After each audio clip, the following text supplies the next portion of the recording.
Diane, coming right back? Yeah. Yeah, okay. So we're back in open session. We're just gonna deal with the small administrative issue. Back when we did the board reorganization, I spoke to town council afterwards, and he said that there's more precedent and structure in Massachusetts state government around a board of selectmen having a clerk versus a secretary. So we just want to basically take a vote to change Martha's title from secretary to clerk, and it will fit better in with the rules and regulations that are in Massachusetts government. So I need a motion to appoint Martha clerk and strike that appointment as secretary. So moved. Do you have a second? Second. Any further discussion? All those in favor? Aye. Opposed? It's unanimous. I didn't vote. You didn't vote, right. Okay, next is the finance meeting. It's a joint meeting with the advisory board and capital budget. Mike, do you want to lead into it?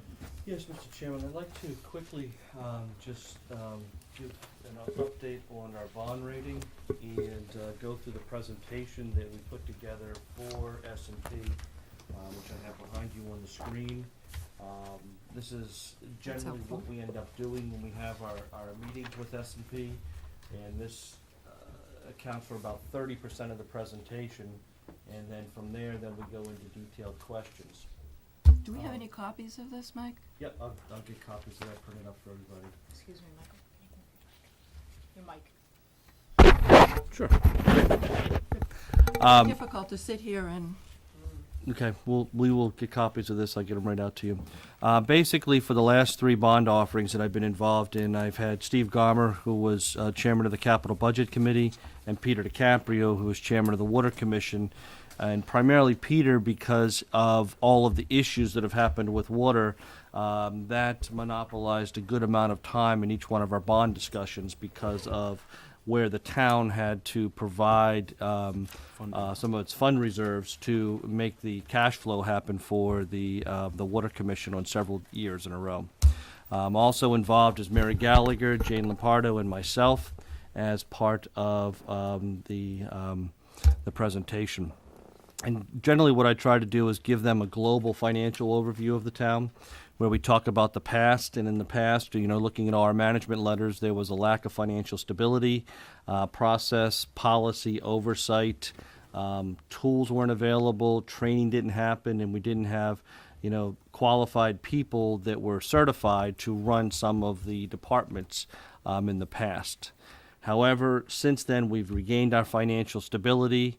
We've got transparency on town finances. Every month now, we go over our revenue and expenditures plus our check log.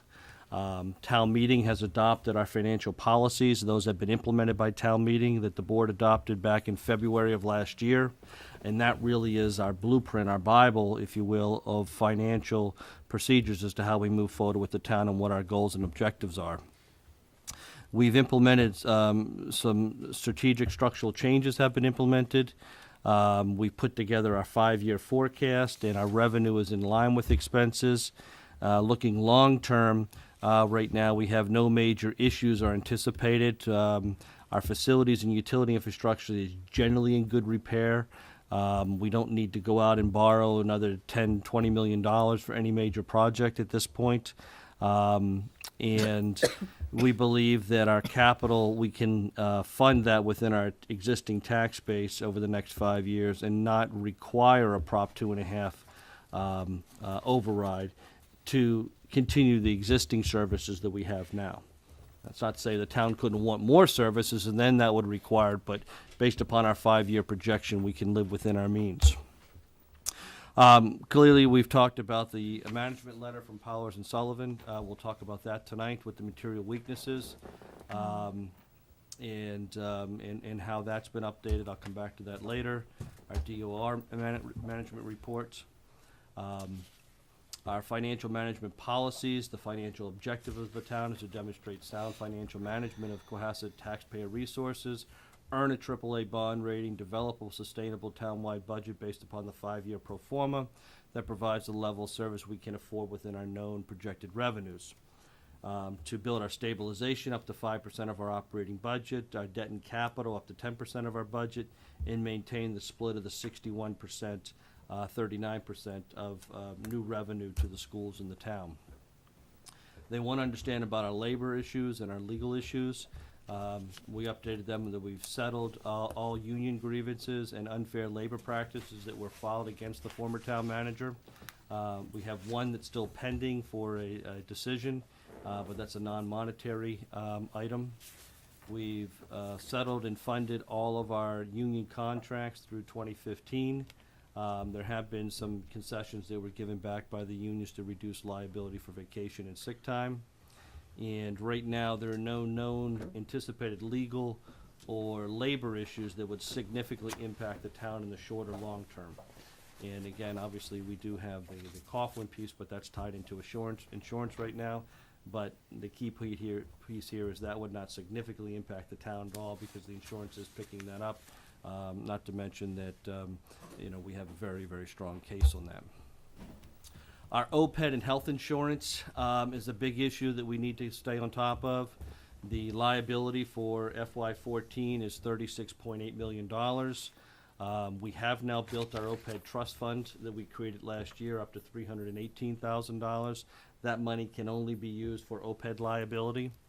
The board's also voted on some structural changes on healthcare, which includes eliminating, part-time elected officials as part of receiving health care, and to go forward with the OPED commission that the board created a few months ago to begin looking at some more changes going forward to how we better manage our OPED issues internally within the town. Healthcare, we've negotiated a new rate that was accepted by all the unions. They were very supportive of the negotiations we did. And that's going to save the town in excess of $200,000 per year. And that money would then be allocated to our OPED trust fund because it's already funded within our 5-year budget, but now we can reallocate that cost into our trust fund versus paying off to our insurance provider based upon what we negotiated with the healthcare. Financial restructuring and transparency. Again, we have our public meetings, monthly meetings, where we go over this in detail. We've hired Powers and Sullivan. We've created our first CAFR for the town. Again, this is a real change in pace where we had the same audit firm for 20-some years, and not everything was being, identified as it should have been. And our new firm has come in and been a nice breath of fresh air and provided that extra level of professionalism that we needed. We now have any audit letters that we have and management letters. We do have a public presentation from that. We discussed those over multiple nights, but they're no longer stuck in a drawer. They're made sure that they're fully vetted in the public. We've reorganized our finance department. We've added some additional professional staff. The town meeting approved. That'll be going into next year. Plus the new department heads that have come online in the last year have changed that situation around. We do our monthly year-to-date expenditures, the percent spent, and details on each department. Our monthly check log, our monthly revenue, and again, our finance or advisory committee and capital budget committee participate in all of our finance meetings. We've developed the budget process, the 4-step process that goes through and creates our budget, and we'll be looking to move forward on this right after we close out this fiscal year with starting to look for the forecast for available funds for next year, and then incorporating some guidelines and policy as to the next annual budget and how that's created.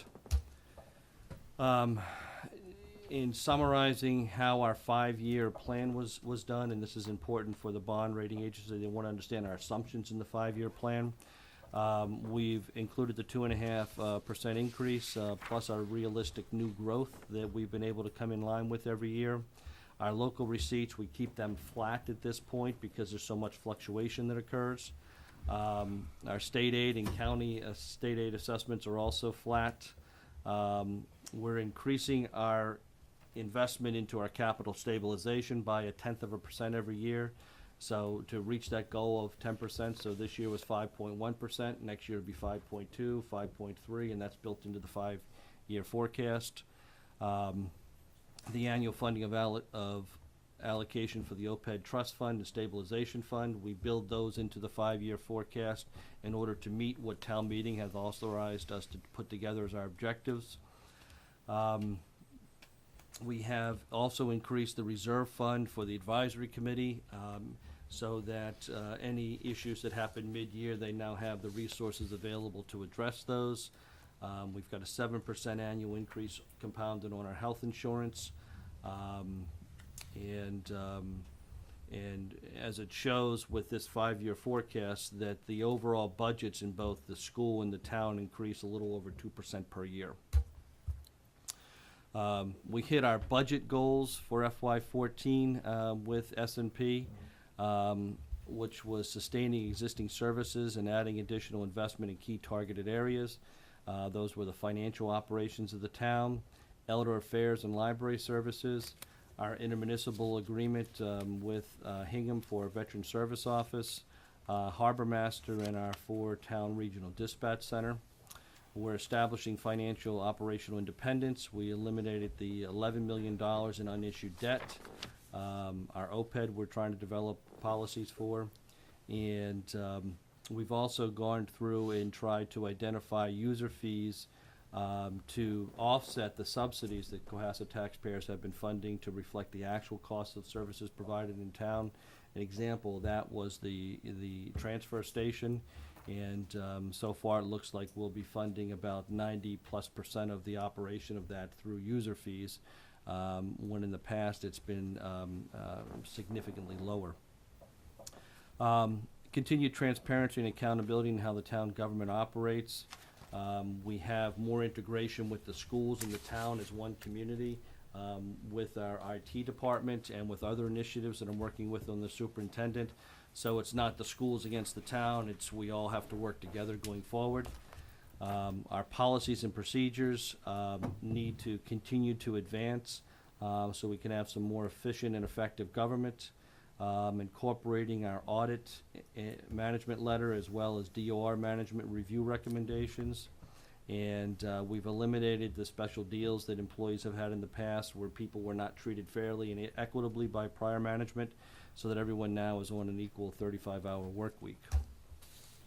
We have our 5-year estimates and some of the town meeting highlights that we just hit with the S&P is the consolidated budget was approved unanimously by town meeting.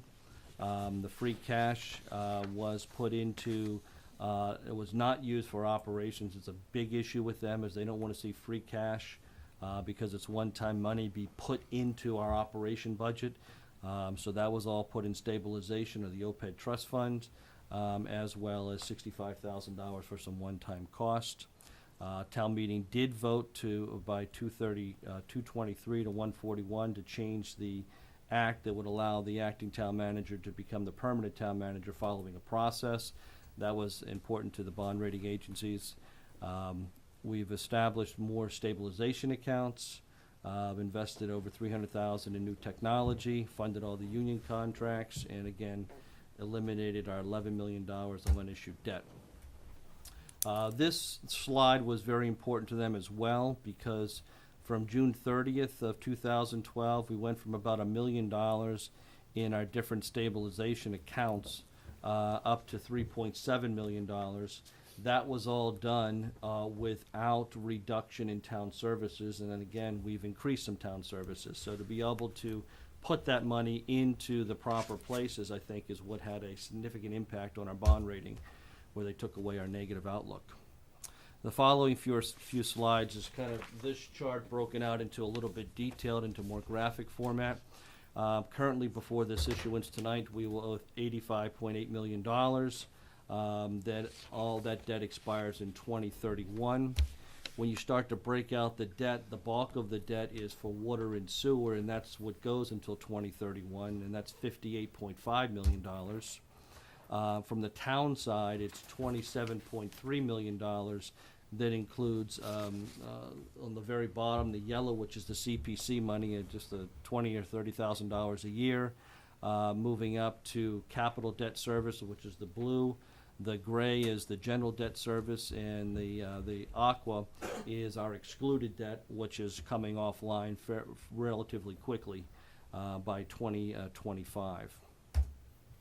And then finally, the last slide that we went over with our rating agency is the next steps for FY14 and beyond is continue integration of the financial procedures and software, implement the audit and DOR recommendations, continue our financial reform as we work towards a AAA bond rating, develop a 20-year capital and operational plan from its current 5 years. So we really need to start to stretch our 5-year capital plan and make that into a 20-year capital plan to better forecast when we're going to need revenue for particular capital projects, which would then allow to potentially pre-save for some things versus getting big hits in the future, like what happened with the water department where you had to build all the lines all at once.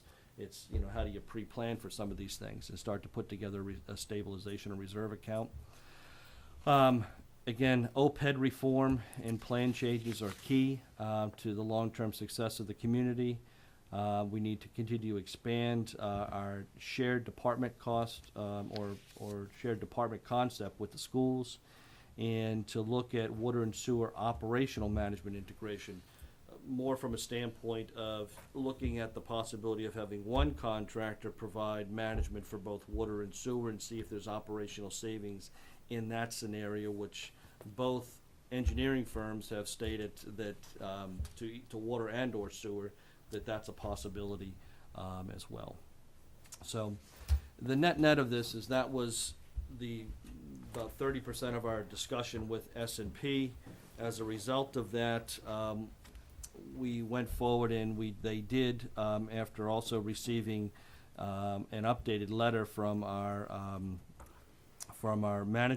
audit company, Powers and Sullivan, that addressed some of their findings before, that S&P did upgrade our bonding and took away the negative outlook, and commended us for turning that around in such short period of time.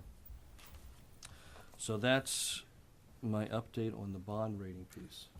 Can you just, for everybody at home too, just explain, and maybe Steve can do it too, or support it, just what that means? What it means to have the negative outlook taken away in terms of real numbers. Sure. I mean, in probably the simplest way to do this in plain English, if you were to go apply for an auto loan and you had a credit score in the high 600s, okay, you're going to get a different rate and a different quote than someone who has a credit score approaching 800. A AA plus rating is rare right now. AAA rating, of course, is the objective that the town has stated it wants to achieve, and it's the rarest of all. What it really means is that you can borrow money at rates far superior to folks below that. Just to give you an idea, somewhere around 80-odd% of municipalities around the country don't achieve a AA rating by S&P. Okay. That's how rare it is. Now, beyond the ratings themselves, which start out for S&P at AAA and AA plus, AA, AA minus, and so on, they then have outlooks, and the outlook is where the upgrade lies, and that's an important consideration because, frankly, it foretells the direction of the town. We've had a negative outlook for a while. We actually refinanced the last bond with a negative outlook, unchanged. Typically, that will foreshadow a ratings move, and they've already told you the direction of that move, normally within a 90-day period. Okay, so we not only avoided going from a AA plus to something less than that, but turned it around to stable. Now the next move is for an upgrade, is either positive or you could make the leap to AAA. And there are some fairly definitive areas where S&P looks. One of them, of course, is the balance sheet, income structure for the town, how that lays out. In other words, financial considerations are certainly primary. So are policies and procedures, and the stability of those policies and procedures. And one of the things that that S&P did spend a bit of time on in a separate conversation with Cinder McInerney, she reiterated, was that responding to the Powers and Sullivan management deficiencies was a very strong indicator of what the management structure in town had become. And then the final part of that is management stability. And that's a big deal for them. Management stability is not just the people, but the understanding of their goals, their capabilities, the way in which they execute those capabilities, and the predictability with which they execute them. So most banks will tell you that the most important consideration that they have when they take on a lender is the character of the lender. It's not the balance sheet. The second part is the balance sheet. All right, and S&P is not unlike that. So making a move from negative to stable is very impressive, especially in the environment that we're in. Thanks. Sure. Thank you.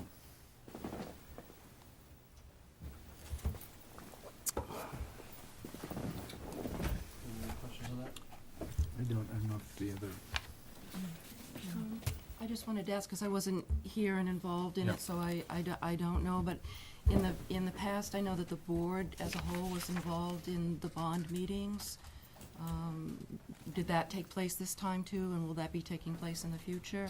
The board has not been involved in the bond meeting since I've been here.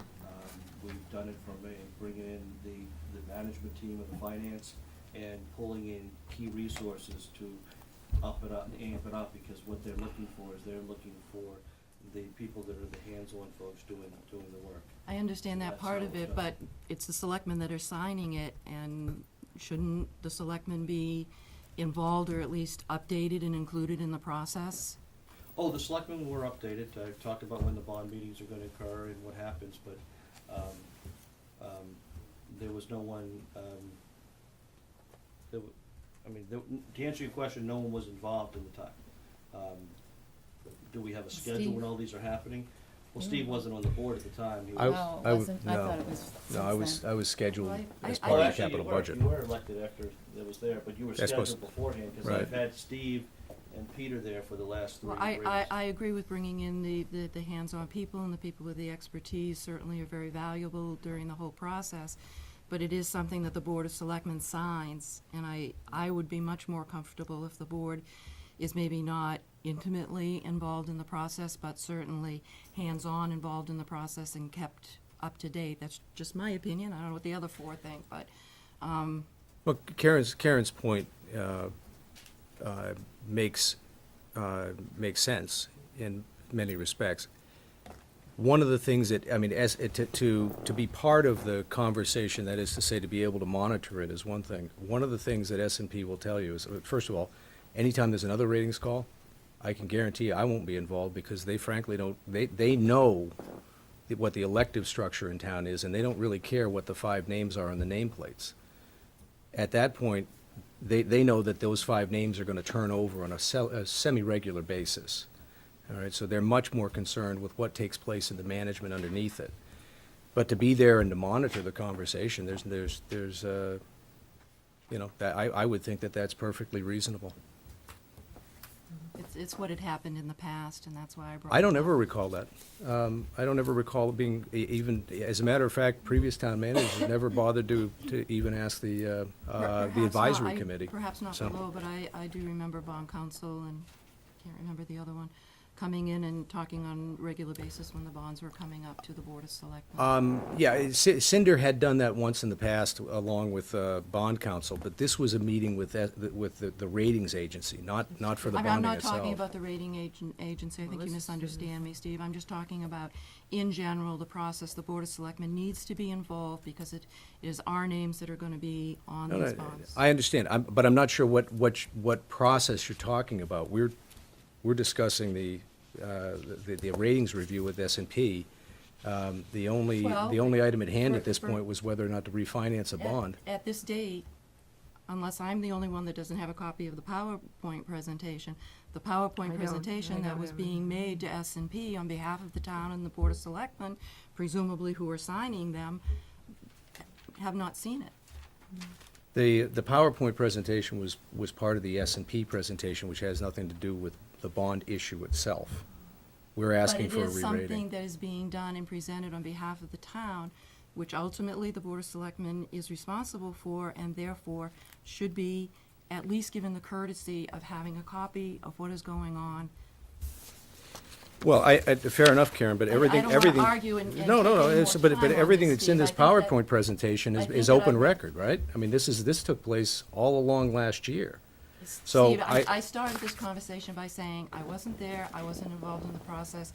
The only Right. comment I wanted to make, and we don't need to take more time because we're very behind schedule here, is that I, at least as a selectman who's going to put my name on those bonds, would like to know what is happening in the process ahead of time and not be told after the fact that this is what we've done. Fair enough, but that's a body of work that took place over the last 6 months, right? But if Okay, another one. you and I were both elected on May 11th. Steve, I started it by saying I wasn't here for the process. Okay. Going forward. All right, fair enough. So for clarification, what I presented is the presentation that we do via conference call with the bond rating agencies, which is what I've done. What you're asking is to meet with our financial advisors as we gear up to refinancing. You want to be part of that conversation? I think that the board should be part of all of the conversation, at least on a information basis. If not actively involved in it, at least the board should know what is happening, what is going on, be given copies of any presentations that are going to be made. So I guess my question is that prior to us doing this bond, is the board took a vote to authorize us to go forward, so we updated the board and Yeah, had we documents did. that were presented as to what our anticipated savings were gonna be, which was the $402,000 based upon a AA minus, and the board granted the vote to go forward. And as chief financial officer and with my finance team, we've done that.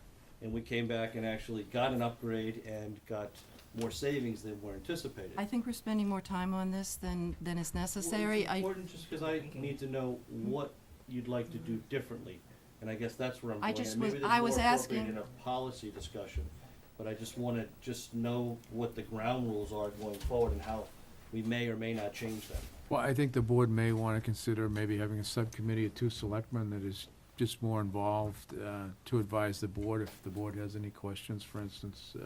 Perfect.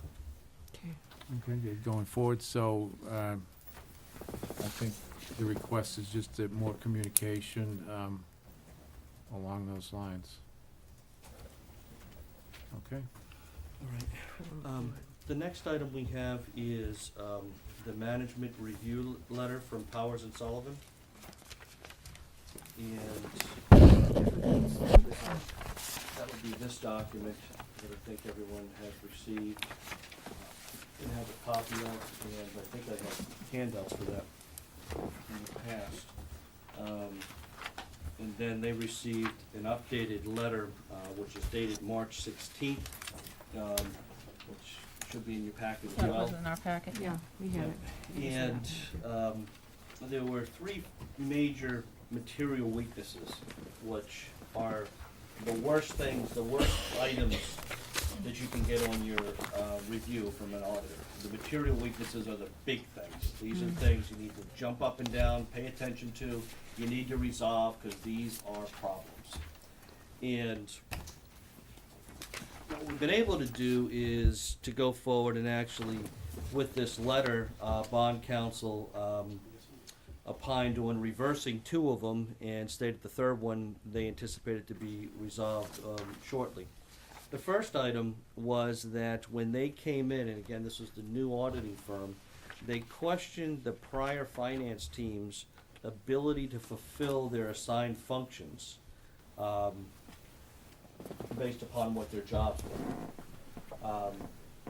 What we have been able to do is, and they have now reversed that and feel that the current status is we believe the current finance team does possess the skills and competencies to perform these duties, and the town has reduced its risk on errors occurring and not to be prevented or detected at a relatively low level.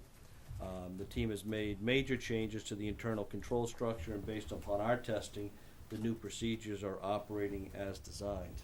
And actually, I'm gonna ask Mary and Jane to come up and just be able to comment on any of this if there's any questions from the board, because we really need to discuss these three items, because this is what we need to pay more attention to as a town, to make sure these items don't occur again.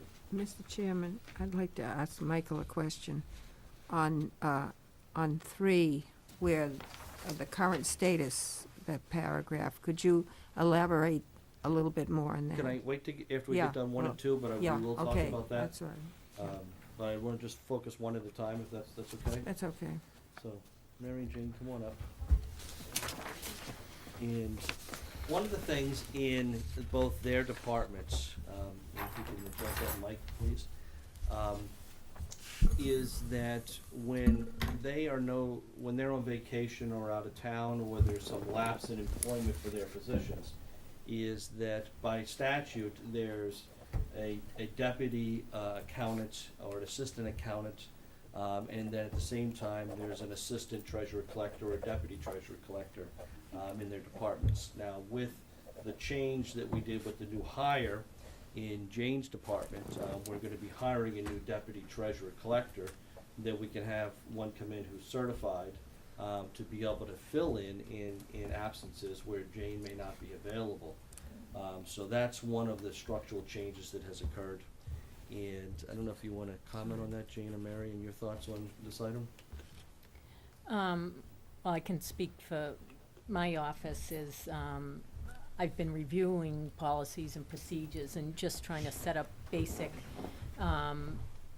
guidelines, just so we'll be in compliance, because a lot of times I find things, that,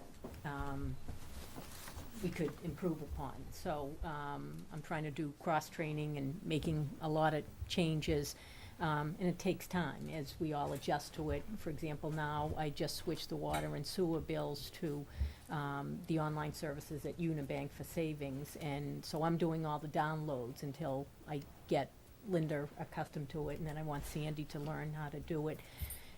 Because last week I was short-staffed due to vacation, this week I'm short-staffed due to vacation, so I'm doing a lot of the clerical type of responsibility, so I'm a big believer in cross-training, so, you know, when somebody calls and they want some information for the benefits, for example, you know, it's difficult to try and have all the information readily available for employees or the retirement system or whatever, so that's a work in progress still, so I'd like to get somebody in there that's well-versed in both the payroll and benefits as well as collection procedures and some other things. Tax title, that's an area where we need to focus on. There's a lot of money to be collected or legal action to be taken, so. Jane, what's the anticipated procedure for the assistant treasurer position? I know it's an FY14 thing, but Right. is that and- something you'll post soon, or? Yes, Michael and Mary and I met this morning, and that was one of the things that we talked about. So we have to do an advertisement, especially through some of the organizations that I belong to or Mary may belong to, just to, because I really think you need somebody that is well-experienced in municipal finance. It's really kind of a unique animal, so. And there's a lot of assistant treasurer collectors out there. They can be certified now, both on the treasurer's side and on the collector's side, and that's very important because that shows that they have a familiarity with both sides of the law, as I'm required to have. You can't be an expert in everything because there's two different sides of the law that I have to oversee. So, but there are people out there with those credentials Great. in the area.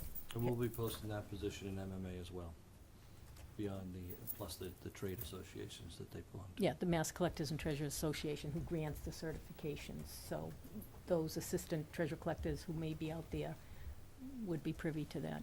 Right, thank you.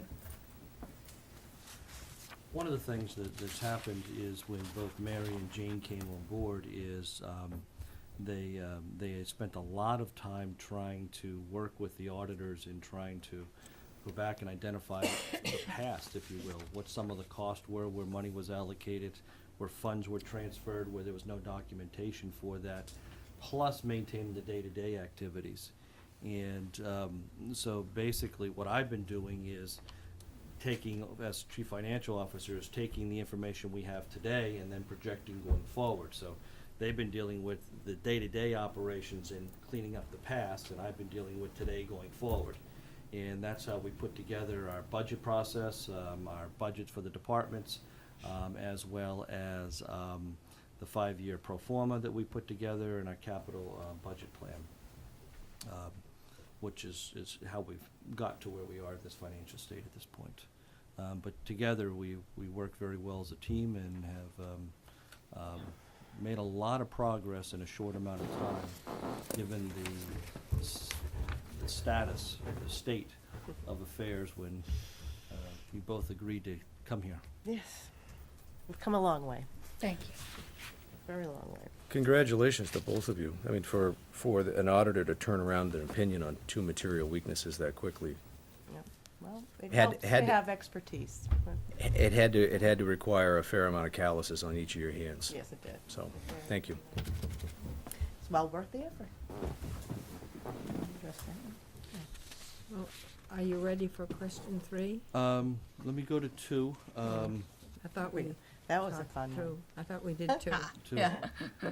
2 is the water and sewer. We did that. And part of this is we actually did bring in some additional help with, Eric came in, and he put together a report. We worked with the Water and the Sewer Commission, on identifying these costs, and, we were able to rebuild the books for the Little Harbor project, and also for, some of the water components. As you may recall, at the special town meeting in December, we had to, we provided a presentation where it identified there was, what was the total number, 5? Can't even remember now. Yeah, I think it was $564,000, or It was maybe about off on that. that number, of money that the sewer commission paid that should have been water expenses. Yeah, they were coded to the sewer capital project as opposed to the water enterprise project, and there were parts of the drainage project too that were miscoded. So there are about 3 or 4 capital project funds that were just all being run through the sewer capital project. So we were able to recreate that and put that together, so I think that's what solved. And all the financing in place for it too, in the right place. That's terrific. The right enterprise funds paying for their debt. That conversation, I mean, I just remember, I've been on the board now 2 years, and that was like one of the first things, and it just kept getting, that can kept getting kicked down the road. I'm sure it predated me, so it's awesome to Now hear that. it's, going forward, it's going good. Based upon the structure that you now have set up, is it fair to say that we shouldn't be intermixing funds in the future?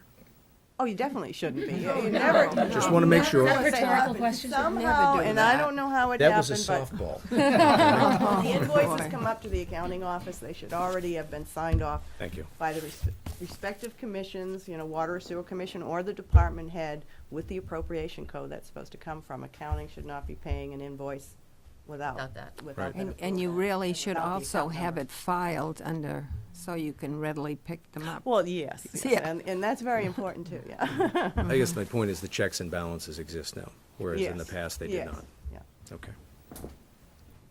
and as many procedures as can be written down, policies and procedures that can be written are even better. So people can refer to them. Just the hardest part. Thank you. And Martha, Yeah, item number 3. yeah, the current status. Sure, this is. Could you explain it more in detail? Item number 3 Ah, this is what I was just they referring noted significant operational accounting processes were not documented, which is considered a material weakness in internal control. The lack of any formal documentation was a significant factor in creating the 2 material weaknesses noted above. Now, background to this is as part of doing the water and sewer audit and additional forensics audits that we did, is we were finding that at the end of the fiscal year, prior management was taking accounts that were in a deficit, accounts that were in the red, and they were moving them so they looked positive, Just to close the year out. just to close the year out, so it looked in the Yeah. black. Yeah. And then July 1st or July 2nd, They depending move 'em upon when back the Monday again. was, Money they'd went switch the back. money back. Yeah, And that wasn't a one-time experience. I know. We found this was going year after year after year. Till no one was left to reverse the entry. Amazing what happens then, huh? And then Mary appeared. Okay, no, that's fine. I wanted you to give them detail. But Thank the you. important part here was what they're saying is it's important to get the policies in place and actually have written policies so that people can actually read them and look at them. I've written a few just for the procurement process, for payroll, their leave attendance, recording that weekly and sending it up. So there's a lot of little written procedures that need to be done. And That are still outstanding. oh, yes. Okay. A manual would be the best, but it takes a lot of time and effort. But as long as you have Right. something that is written is the better, there's oral too that can be proved, to an auditor is acceptable, but written's the best. Yeah, documentation.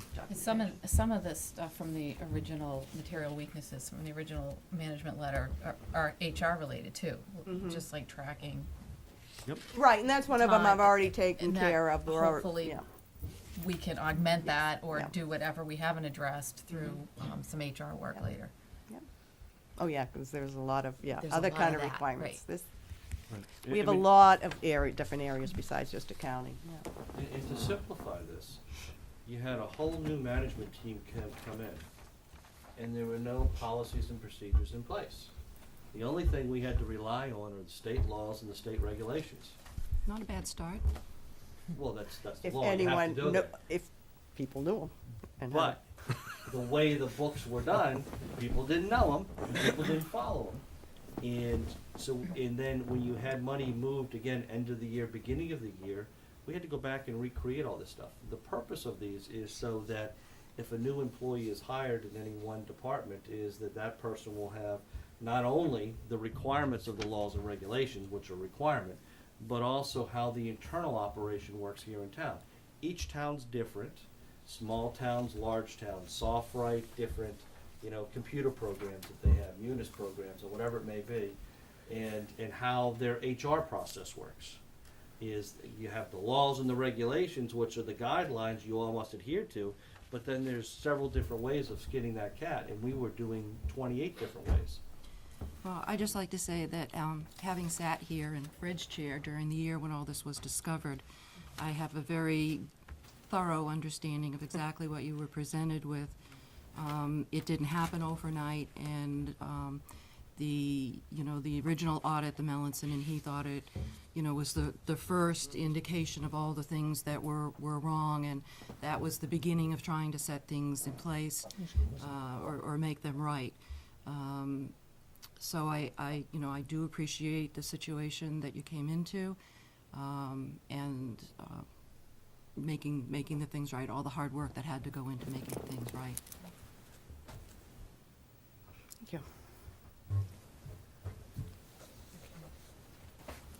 I just want to say I was here when Karen was sitting in this chair, and it was a shock to us all, but I think Karen owes due a lot of credit for staying on top of it as chair at the time.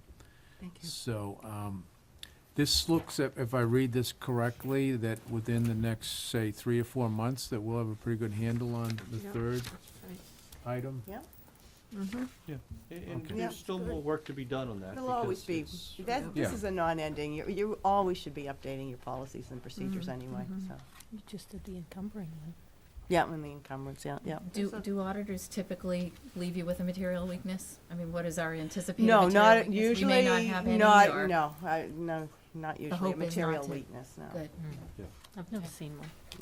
But we still had an They're coming around unqualified again, right? opinion, so that is good, You will Very have good. findings, Yeah. and generally have that, but again, the material weaknesses, You don't want to have them. We had 6 No, years because of they could management lead to letters a- pointing out the very same material weaknesses on a audit regular report. basis, and no Right. one paid No one- attention. No one saw them. That was the other part of it. Yeah. Oh, yeah, that happens. and Peter, you and Jack were on the selection for S&P, any comments on the work they did this year? Which one, the selection committee? Powers, yeah. Powers, yeah, Powers, No, I thought they were excellent. Powers and Sullivan. Yeah. P&S, not P&S. S&P, right? I know. That was the last agenda item. I was thinking that too, yeah. Okay, Any other Great, thank you. questions, comments, ladies? Well, the audits have already started on FY13. That's Already been right. in my office, That's why they so- were able to update their letter, because they Wow. had been in for the Good. past 2 That's weeks. good. Yeah. Excellent. Good, excellent. Michael, at some point, you're gonna get me the 14 budget going forward? The approved budget in detail, so that I have it? The one that the town meeting approved? Yeah, Mhm. yeah. But the detailed one that the board worked on, so that I have all the detail that the board has? I think it'll make it a lot easier for me. I mean, obviously, I have Oh. another month to go, but it's a little difficult to appreciate fully all the information that you Oh. provide to us without having reference to it. And is there, the warrant and then the number that is over here, that's a department? Like where the first page is 19S? Oh, you're on the check registry. Yeah, I'm on the Okay. check Let- register. let's- Oh, the check, I didn't even We gotta print that approve the out for bonds myself. first. No, we can do that, yeah. We're I doing don't the print out bond. the check register for myself, but no, that's the warrant, With the week the the warrant was bond brought. here. Oh, that's the week of the warrant. The warrant Okay, number, yeah. Thank you. I just have a quick question regarding the audit for FY13. Are we doing another CAFR, and is that something you do every year or Yes, not? it's something you would do every year. Mhm. I mean, now that the first one's been done, it's basically just updating it. Okay, And it's important for, you won't find a AAA rated company, a community that doesn't do it. It's the highest level of auditing standards, so you have to pay a little bit more for it, but it is what it The is. first one you do is the hardest because you have 10 years of statistical information, so that so you afterwards just it's build just on it updating. each It's year? done each year, Okay. yeah. And it's just like an extra level of Mhm. detail, maybe, is that? Yeah. Right, it's also tried to be written also in plain English, Mhm. so you don't have to be, have Number an cruncher. accounting background, a CPA to actually understand it. The hardest part might be the pictures next year. Pictures? Was the pictures? There's pictures in it. Oh. So, what we have is, we have a whole bunch of signatures for you, and this is for the issuance of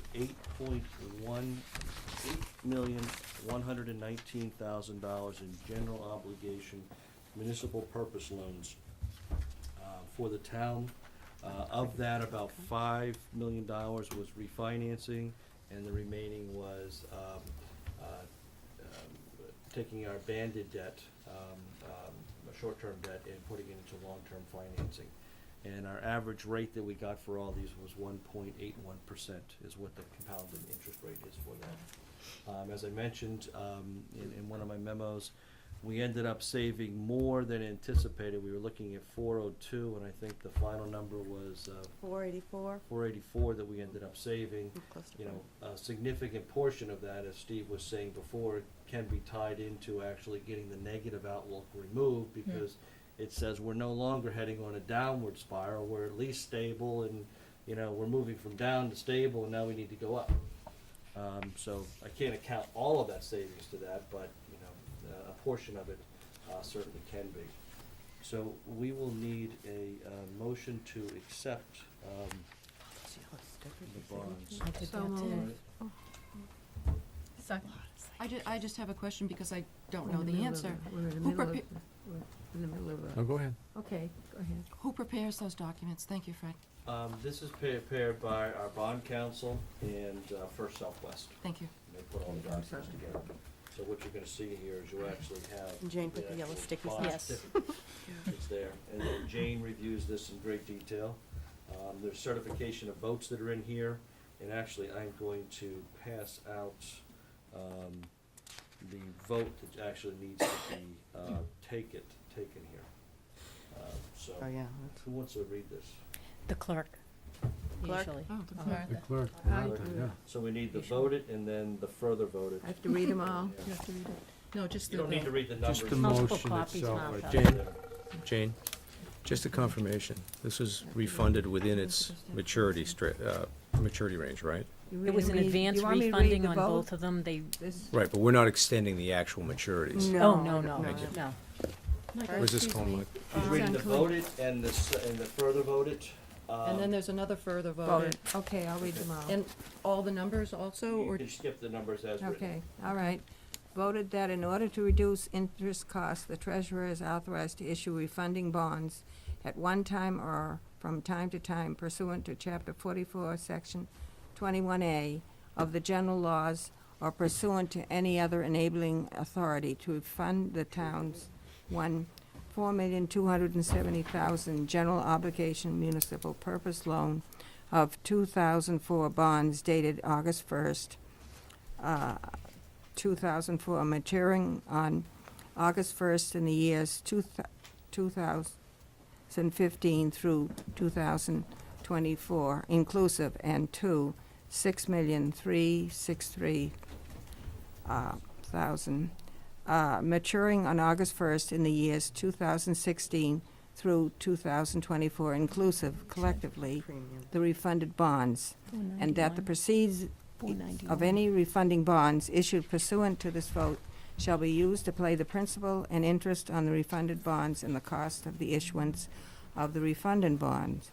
Further voted, the sale of $8,109,000 general obligation municipal purpose loan of 2013 bonds of the town dated June 6, 2013, parentheses, the bonds, to BB&T Capital Markets at the price of $8,603,810.62 is hereby approved and confirmed. The bonds shall be payable on August 1st of the years and in the principal amounts, and bear interest in the respective rates as follows. And I will go down to the final further voted that the bonds maturing on August 1st, 2027, August 1st, 2030, and August 1st, 2032, parentheses, each a term bond, parentheses, shall be subject to mandatory redemption or mature as follows. Let's see if there's any more. Oh, here we are, more. Further voted that in connection with the marketing and sale of the bonds, the preparation and distribution of notice of sale and preliminary official statement dated May 16, 2013, and the final official statement dated May 22, 2013, parentheses, the official statement, each in such form as may be approved by the town treasurer, be and hereby are ratified, confirmed, approved, and adopted. Further voted that the bond shall be the subject to redemption at the option of the town upon such terms and conditions as set forth in the official statement. Further voted to authorize the execution and delivery of a refunding escrow agreement to be dated June 6, 2013, between the town and the U.S. Bank National Association as refunding escrow agent. Further voted that the town treasurer and the Board of Selectmen be and hereby are authorized to execute and deliver a continuing disclosure undertaking in compliance with CEC ruling 15C2-12 in such form as may be approved by bond counsel to the town, which undertaking shall be incorporated by reference in the bonds for the benefit of the holders of the bonds from time to time. Further voted that we authorize and direct the treasurer to establish post-issuance federal tax compliance procedures in such form as the treasurer and bond. I have to undo this, I can't unclip that, thank you. Council deems sufficient, or if such procedures are currently in place, to review and update said procedures in order to monitor and maintain tax-exempt status of the bond. Further voted that each member of the Board of Selectmen, the town clerk, and town treasurer be and hereby are authorized to take any and all such actions and execute and deliver such certificates, receipts, or other documents as may be determined by them or any of them to be necessary or convenient to carry into effect the provisions of the foregoing vote.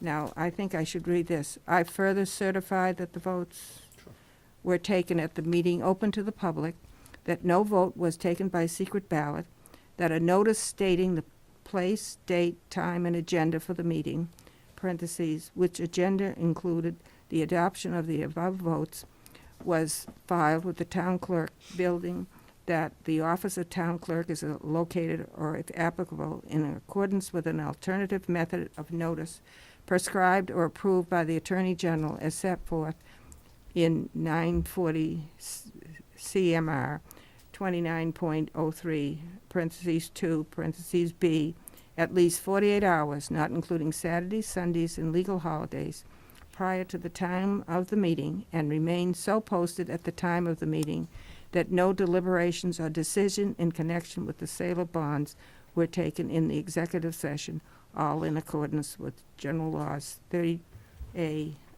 Sections 18 to 25 as amended. Date, May 28th, 2013. Martha Yesterby. Thank you, Martha. Okay. Do we have a second? Second. Any further discussion? I have one question for Jane. Jane, are these bonds sold at a premium? Yes, The number there? I have the number right here. 491, 426, 41. Okay, Yeah, and I do. are we required by law to hold that premium apart? Mary No. books that. No, it goes to the general fund or water or sewer portioned. Whichever So- borrowing is, which major borrowing I think is water and sewer on this issue, the new. There was a point where, as a matter of fact, the auditor, If it's that, debt excluded, if it was a premium on a debt excluded issue, yes, you do have to use that premium to offset over the years, the life of the bond, the interest on the life of the bond. Right. But this is not debt excluded, so premium, no, it just goes straight to the general fund. from the standpoint of the both of you as the finance team, does that make sense? We're going to have to repay, an amount of interest at a higher than market rate on a cash flow basis. Would it not make sense in a zero interest rate environment to reserve the premium for that purpose? You can do that at a town meeting if you want to, the next town meeting, take that amount of money and ask to have. I'm actually asking it as an internal policy. Again, yeah, an internal policy, you can do that, yeah. Okay. Again, though, because the law says it goes into the general fund, you would have to do it at a town meeting, Okay. again, to set up a stabilization fund Okay, to do it. But yes, Can be easily done. it does make sense. okay, thanks. I mean, that's why they require it for the debt exclusion, so those taxpayers aren't paying Right. more than they should be. Right, okay. Write that down, don't forget about it. Further discussion? I don't forget about that stuff. Is it required for all 5 selectmen to sign, or just a majority? Well, Majority. majority, but since you're all 5 are here, they've got all 5 signatures. I'm also going to abstain from the vote because that's the first time I've heard it, let alone seen it. I don't understand what I'd be voting on. So without having had the information in advance to be able to look at it and understand what the vote is, I'm going to abstain. Okay. Further discussion? No, we got a second, right, Tracy? Okay. Since there's no further discussion, all those in favor? Aye. Opposed? That's 4-0, 1 abstention. Thank you. Can you go on to the next item? I'm gonna start signing. Yep, please do.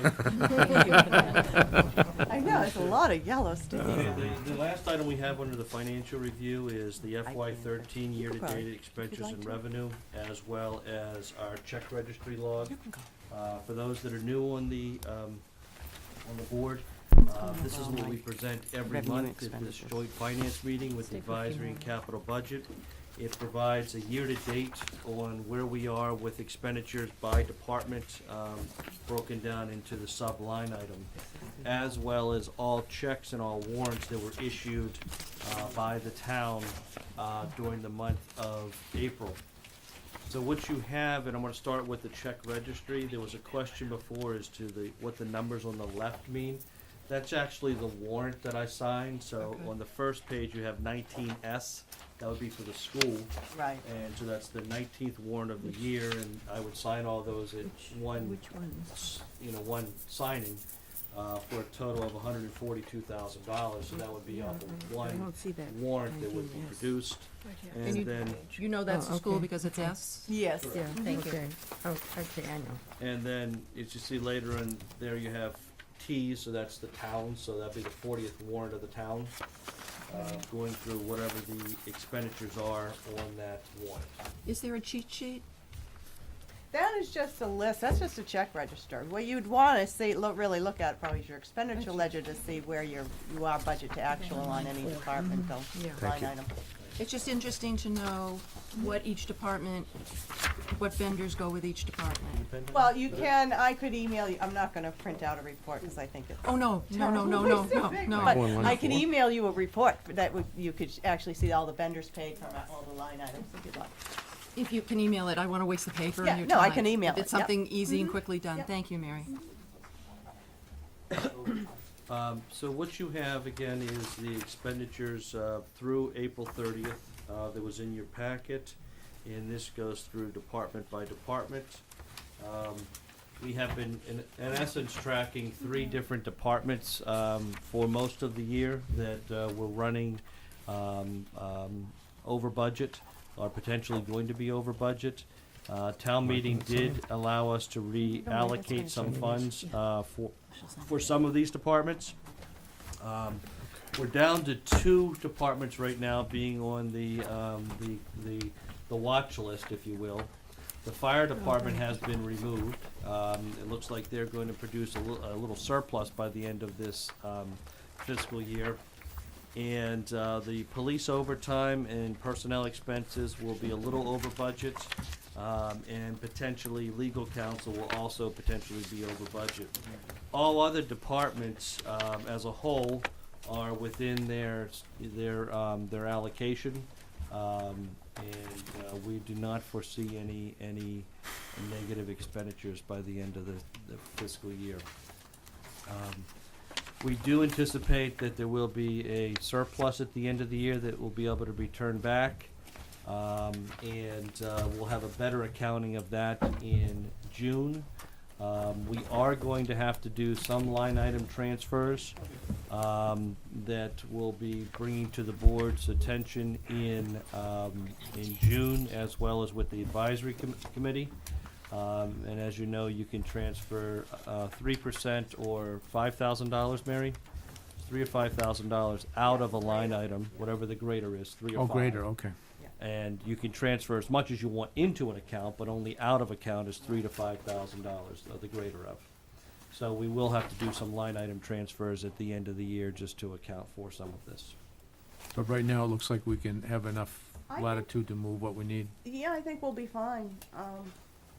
That's what I'm hoping. Yeah, as long as we have enough in the other line items to cover any police, you know, the ones we're worried about are police overtime and the.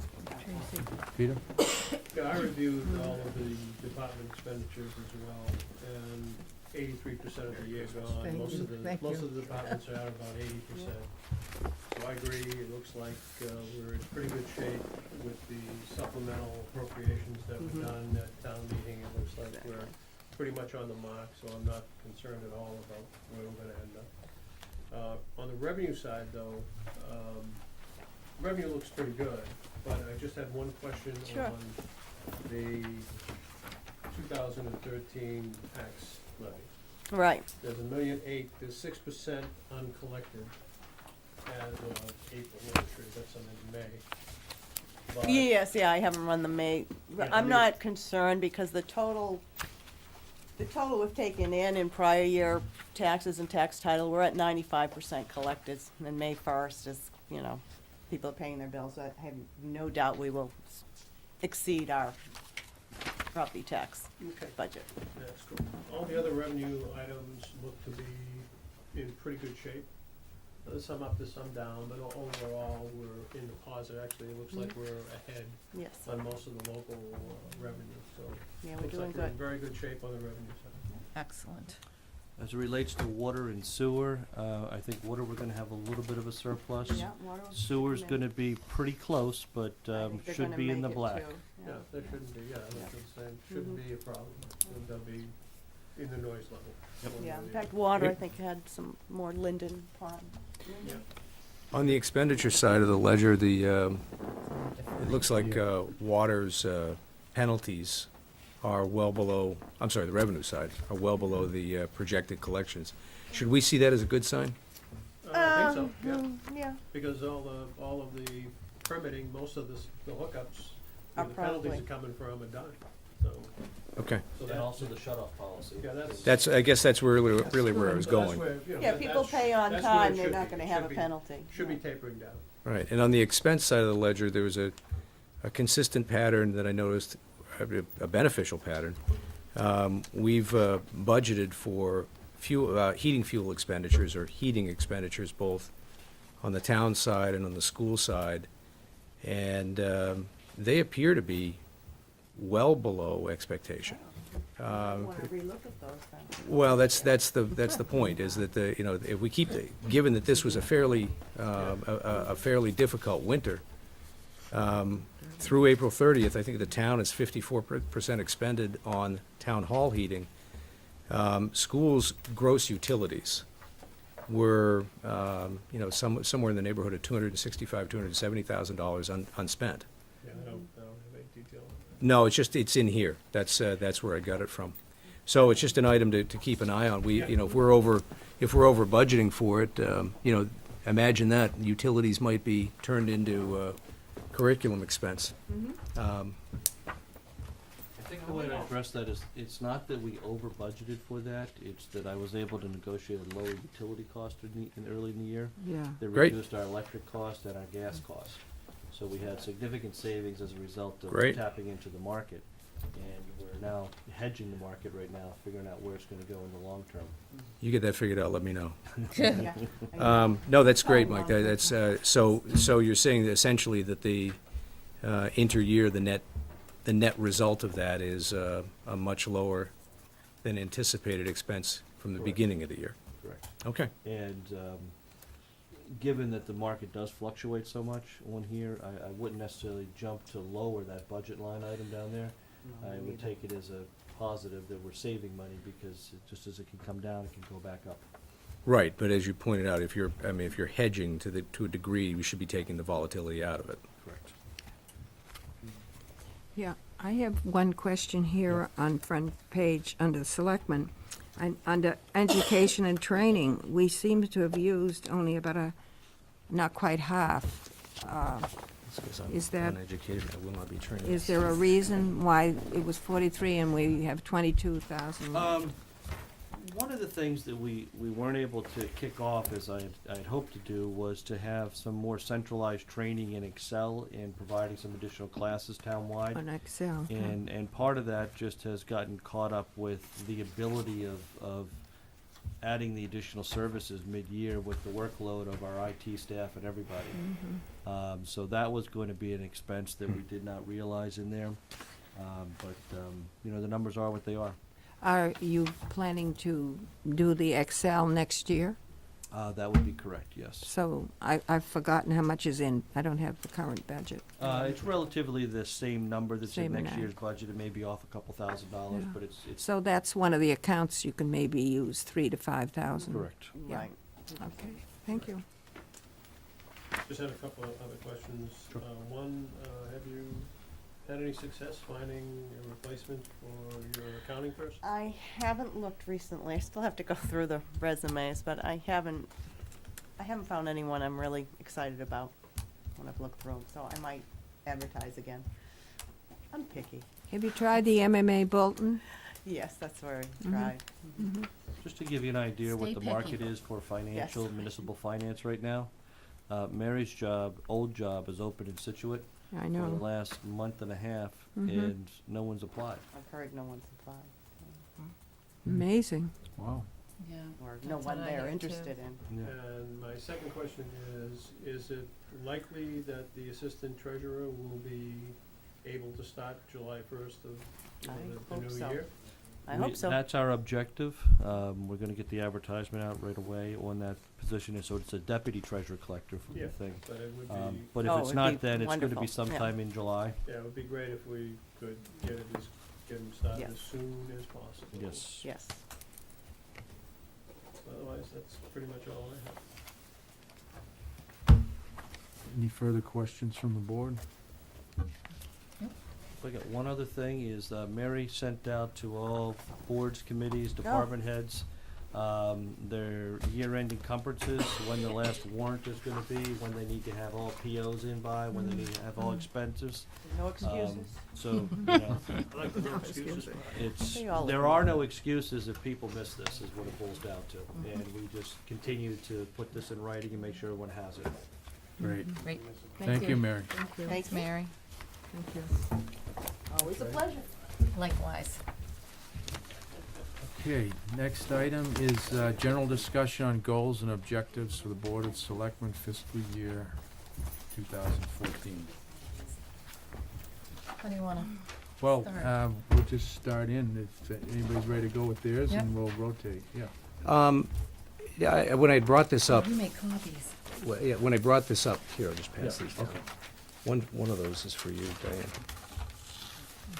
Thank you. Yeah, what I was looking to do is set in line something that was relatively concrete for purposes of discussion. And so I essentially took on 4 major headings that, at least from my experience, are areas where, frankly, the board should concentrate some of its attention. And they are the budget, personnel management, legal services, and then community communications, which, quite bluntly, is an area that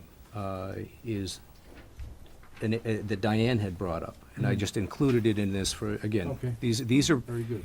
these are items only open for discussion from my perspective. By no means should they be considered to be anything other than that. But as examples, we have some fairly clear budget structure laid out, and this would dovetail with that. But as an example, being very clear on what we wish to accomplish, how about it presenting to town meeting a 5-year plan that not only balances our budget annually, but looks at increasing our annual levy at less than 2.5% maximum? Dum, dum, dum. Yeah, no, the point is to challenge ourselves, okay? Do you have a goal on that, percentage? No, Or is it- no, okay, it's, yeah, just as I curious said, this what is for range of it- discussion. yeah, It really becomes a question of where do you want to go as a community, rather than picking a number out of the hat and say, let's do that. But in order to get there, the discussion then arises about, around how you do that. Well, my view is that we ought to be able to have the discussion and determine whether or not we can do this, and maintain, if not increase, our services. Okay, so it should not be a guns or butter debate, but rather, how do we get there? We would obviously look to fund our stabilization accounts on a continuing basis. And then the final one is probably the longest term but the most ignored, and that is creating an executable plan of resolution for the OPEB liability. Okay? Personnel management, very straightforward. An objective from our standpoint ought to be producing an ongoing HR function responsible for establishing policies, procedures, record management, job descriptions, and review processes and standards.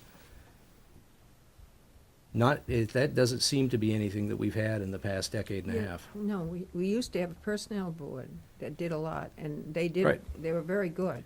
But at the moment, Yeah, we don't. don't. We And- talked Well, about technically, we establishing do. What happened was, and I think it's too much burden on the town manager, but the Town Manager Act abolished the Personnel Board and made it a function of the town manager, and I think it's too much responsibility in yeah. one I don't- position. So we need to look at how that gets staffed out. Well, again, this begins to view that from the notion of producing an HR function, okay? Yeah. It doesn't make the determination that we need to staff for it. I hate to say this, but in a company of 80,000 people, our HR function is entirely outsourced. Oh. And the basis behind it is that, frankly, there are companies that have great expertise in it. Yeah. Whether or not that's the approach is not a predetermination. The idea is that the function should be separate, and frankly, I think it protects both the town manager and the employees. Right. More on that later. Legal services. I'd asked the question of Paul Durensis the other day, what goals have you been given as an advisor to the town on legal services? And his one-word answer was none. Never been given any. And to me, it's an age-old conversation. If you don't have a goal in mind, any place you arrive is going to be just fine. Yeah. Okay? We ought to be establishing some objectives for Paul, or for whoever occupies that role for generations to come. Each and every board should be reviewing it, but again, these are examples. one of the things that I would think a general counsel ought to be doing is giving you guidance on where the risks lie, the things that you don't see, things that I don't see, because we're not schooled in that. You know, referring us to specialized services when it's clearly out of their ballpark. Defining the access for protocol, the access protocol for legal services for ourselves, I think, is still another objective, or another item that we ought to take on as a policy. And then finally, defining appropriate lines of communications for that legal advisor, so we're not stepping on one another. Where for example, where and how does the line delineate between the advisor and the Board of Selectmen, the advisor and the town manager, the advisor and the commissions for the enterprise funds, planning board, et cetera, et cetera, et cetera? Okay, these are things that frankly, looking to manage our costs with regard to legal advice, as well as the quality of that legal advice, I think we need to stop and think about how we're employing this person. And then finally, community communications, and I'm turning that one right back to you, because this was your idea.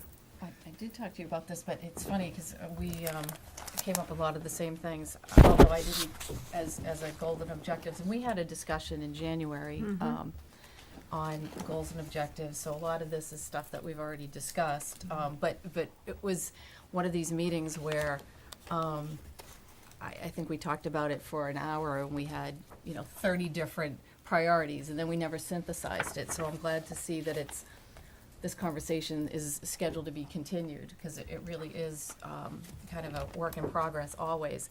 But just in terms of the communications, I think I would love to see us develop, or at least guide, or find ways of developing among different pockets in town, a communications plan that talks about all kinds of things. I think I mentioned last week, just whether we do a weekly press release that announces all the meetings. A lot of people don't necessarily go onto the website, and right now the website is in transition. They don't go on there to find the calendar of meetings and download every single agenda. So I know in the Hingham Journal, every week you open up on page 2, inside it lists all the meetings. The planning board's meeting on Wednesday night at 8 o'clock. That's just a simple press release that can be generated. The Mariner used to do that. Used to do that, Yeah, and they yeah. don't. They don't So, anymore. we probably need to prod that, right, Erin? And they look it up, but it's a lot of work, but it's, it's stored in one place, and you can download it and send it out as a press release. A lot of things that I get calls on in town are people that are just, they don't know where to find the information, they don't know, what the hours are. When is I had a call from somebody who said, I've never called a selectman in my entire life, he's lived in town for 30-something years, and he was absolutely wild, because he spent 3 hours in his yard, and put his brush in the back of his whatever trailer, got there, and it wasn't brush day. And he said, since when aren't they doing brush on the third, whatever, Saturday of the month? And I said, that's just a simple communications thing, These are things that we need to do a better job doing. We need to do a better job explaining public record requests and how those are made, how those are done, how those are handled, all kinds of things. Warrant review presentations, all this stuff I see is falling under a larger communications plan that I think we need to kind of be the leaders of. And I didn't make copies, but I will send this out. I also had town council legal services. We had discussed early in the year issuing an RFP, but it was clear we didn't know what we would be issuing in I mean, it's great to say, oh, we just want bids for town council services, and what are we really looking for? I mean, the bylaws define town council a certain way, but in a lot of ways we utilize town council differently. So I think we need to have a very substantive conversation about establishing clear directives and procedures for the utilization of council and for the procurement of council, what you said. What is the protocol? What happens when the Board of Selectmen, or even a member of the Board of Selectmen, are at odds with a town manager? And this happened in the previous administration, where, the town manager and a selectman were calling town council for advice on a matter, and, one got ignored and one didn't, and how should that play itself out? So I think we have to really, as a board, have a very meaty, substantive conversation on town council, on legal services, and how to go forward with that. Also, just training, just general council training in-house of open meeting law, public record requests, that kind of stuff.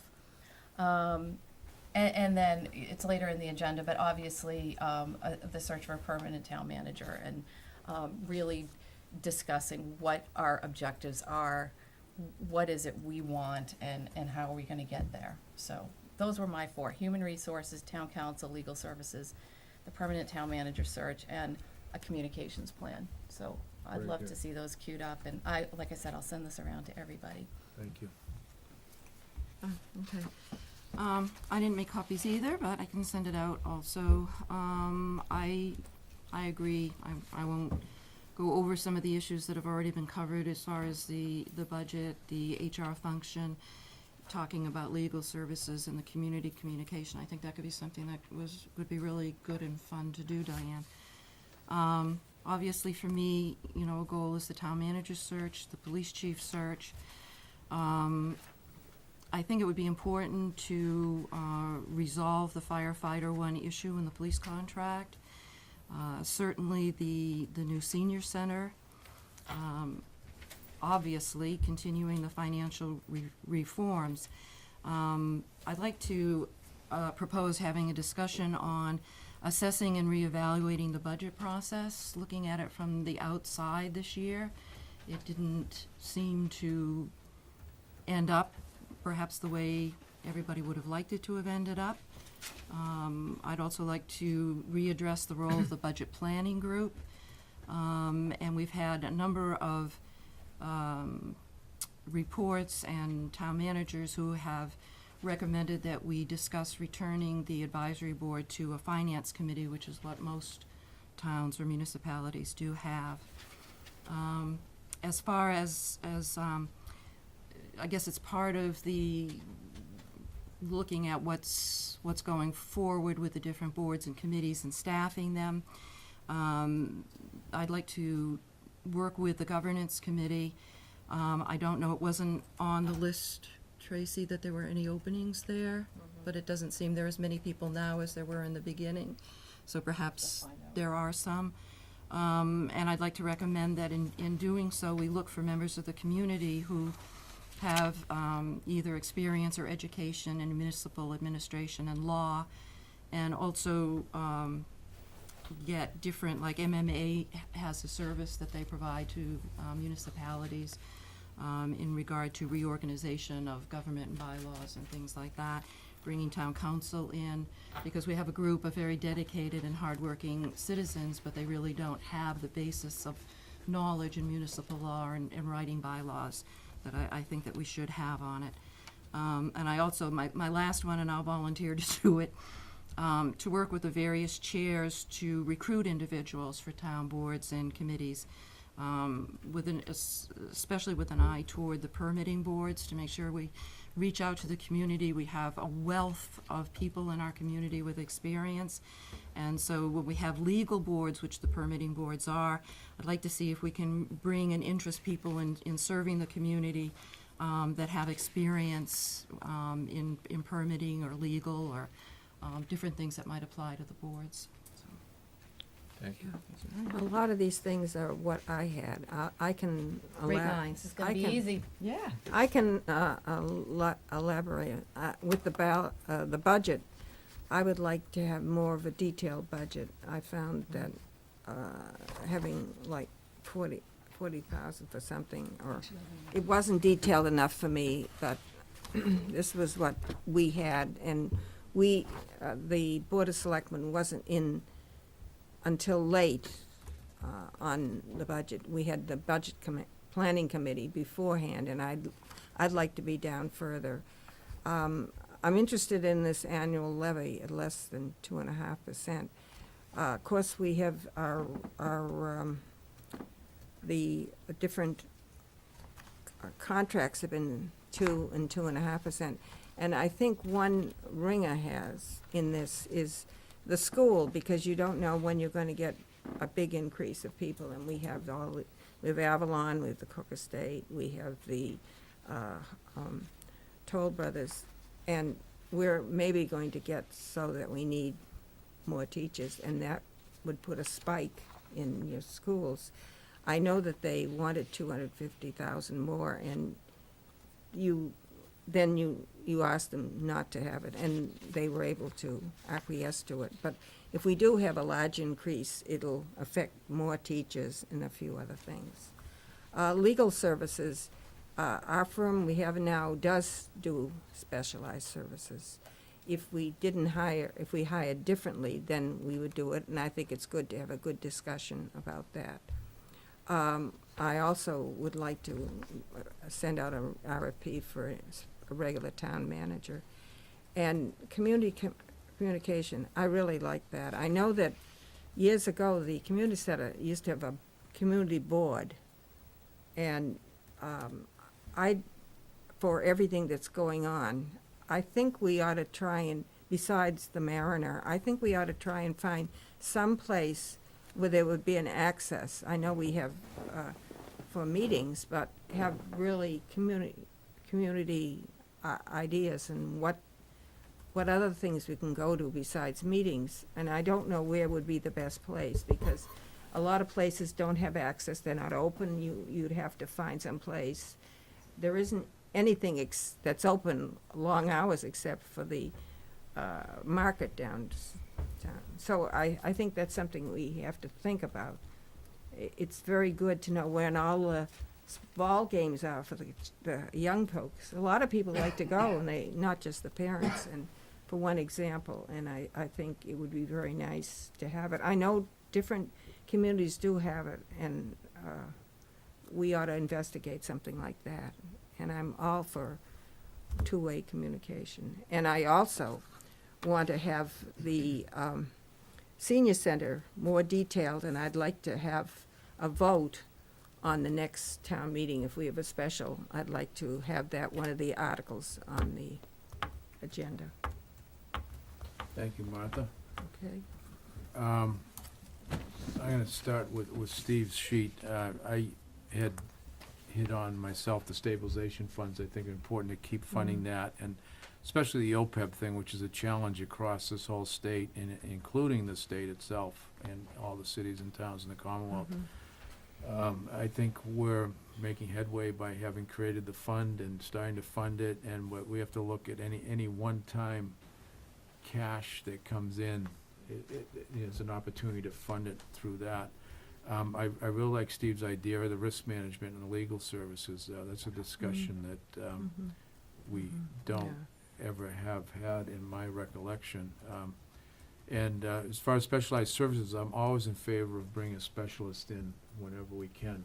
I think it's much, even if we have to go outside, it's just, I think, more cost-effective in the long run if you have somebody that really specializes in something they know all the ins and outs. Really like Diane and Steve's idea on, and others on the community communications and creating a new portal for the town. I assume that would be on the website, Diane, or Steve, you had written that. Well, I think, Diane's idea. again, these are just, ideally, they're discussion points to become creative, but as an example, when you saw the blizzard hit, where did everybody go for information? Yeah. Facebook.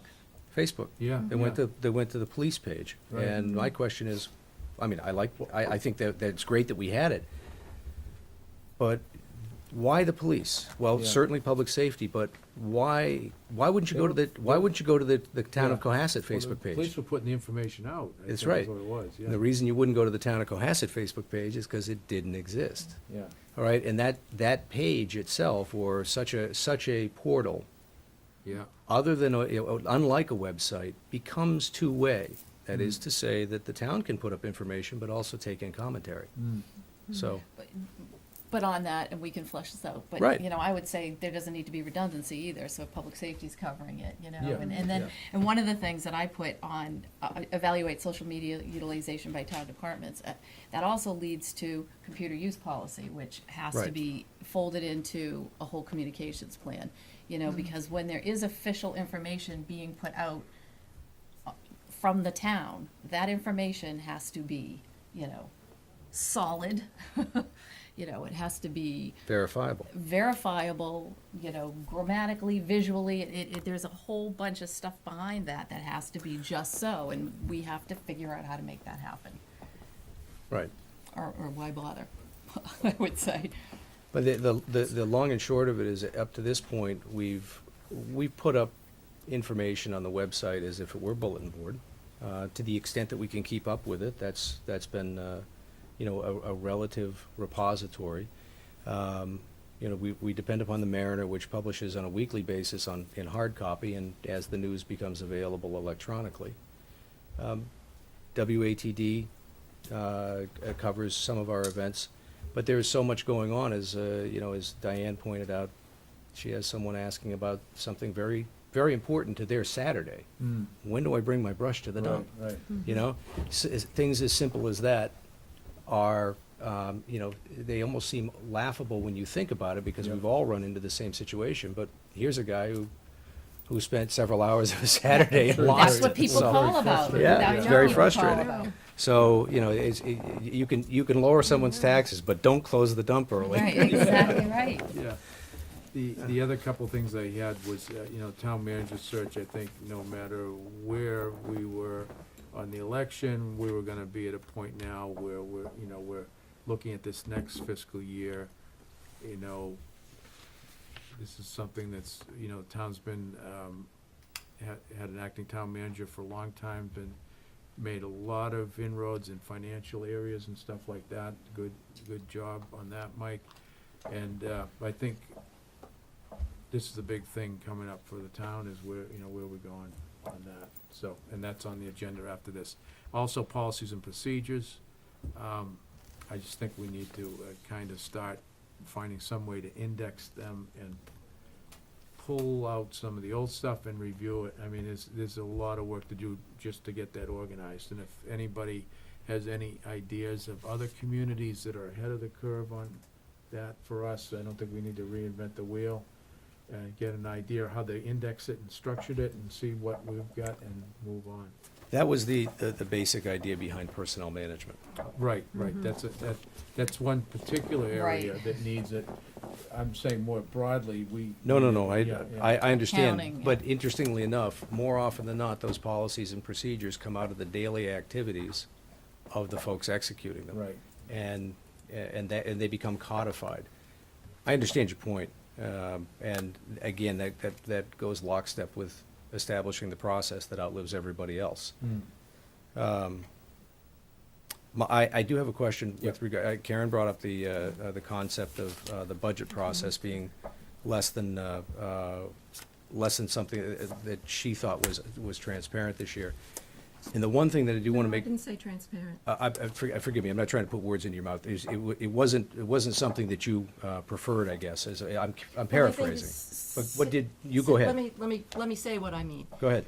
Sitting on the other side and watching the selectmen 2 days before the warrant was going to go to press, still debating issues on the budget and changing the budget is not a desirable timeframe to have that done. Okay. So, you know, I don't want to debate this here or discuss this here this evening, but I do think it is something that we need to have as we get into the budget area, and I will have to look back in the town report and get what was voted on at town meeting. But I think we need to, as a selectman, I would like to be involved in the budget process sooner rather than later. And if there's going to be, certainly advisory has a role in that, and budget planning, which Bill Griffin and I established, has a role in that. But the selectmen should be working on the budget parallel to those. Actually, the budget process starts with us. Well, With a- something No, with the Board of didn't- Selectmen.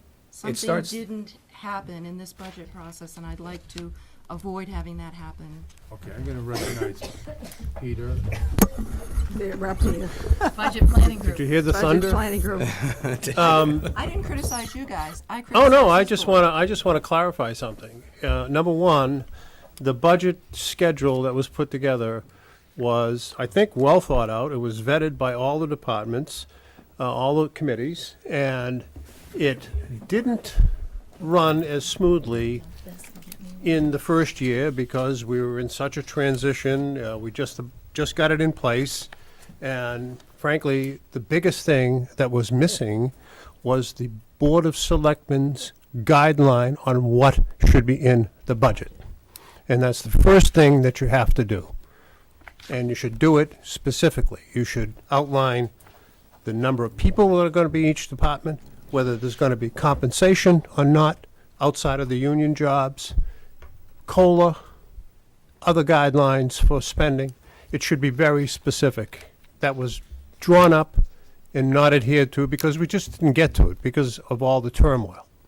And if I remember correctly, Jack, you probably remember, I think that process for the Board of Selectmen on that chart that governance did, it's like September, October. Yes, and At I would least- strongly recommend that we don't Absolutely. throw it out Oh, after one absolutely. running because it is the foundation of getting this thing right. Couldn't Please agree with you more. understand me, I was not advocating throwing out the process, I was advocating assessing the performance and improving it in the upcoming budget process. Well, we got it started late and ran through it pretty quick. And at the end of it, there was some turmoil.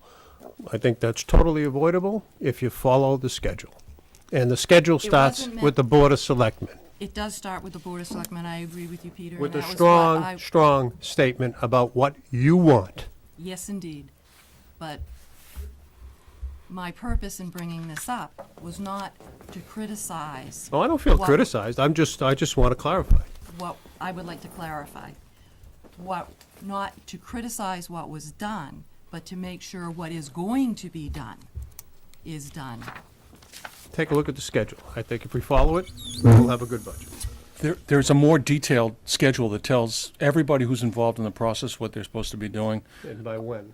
I'd be happy to spend an hour with everybody and explain to them how the whole thing was put together. I think if Peter and I got with you at some point and showed you how we had planned for it to work, I think you'd be comfortable with the process. I just want to say, too, this year was the first year we ever had a calendar where people knew when they had to have things in hand. And for the most part, I think, we were very successful with this year. I think it did get scrunched in the end. We ran into some issues where it needed more discussion. Maybe if we had another week on that end, we could have No, managed we through were that. missing a guy. We were missing the key assumptions. Yeah. Okay, there was an agreement on the key assumptions, and that took us off track a bit. So That is correct. Well, if you guys do a good job on giving the assumptions, then the budget will go smooth as silk. It will. well, Jack- And we're happy to review it with you so that you Where- understand what it is. Where would I find that detailed calendar? I can give it to you. That would be great Yeah. if you could do that. Yep. I'd appreciate that. Okay. It's also in And the. I also think it would be very helpful maybe when we get up there, if you do come and explain it in a meeting so that the public understands it also. Absolutely. It'd be very easy to do and be happy to do it. That is one of the things that I forgot. I'm sorry, Fred. One of the things that I don't know how it gets done, and this is for discussion later, but I think for the public, which is very interested in the budget process, but people can't always come to meetings in the evening because they have children or other obligations. That if there is a way for us to find out, we can't have Tracy being here, 5 nights a week, but if there is a way for us to find a way to have those meetings on cable, so that, advisories, you're a pretty big board, maybe you have to be in the school, and I hate to put town things into the school, but if there's a way that we could work with the cable company. I'm sorry. Budget planning was always in the community room. Yeah. Yeah, we did it in the community room most of the time. Okay. I just, philosophically, I like to keep, the town things here, but it's more, but I think, okay, that's a good thing too. I think it's more important to make it public, and so that people can see it and let people know that it is being aired on cable, for instance. I didn't know it was being aired on cable.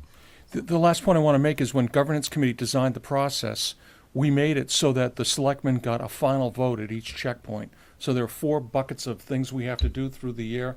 The way the document's written, you have to vote at each gate, and in order for the process to keep going. And So that didn't really happen. That didn't happen, and that's the No, way you that keep didn't happen. accountability. No. Right. So, But I- again, it was the first run-through. Yeah, I know.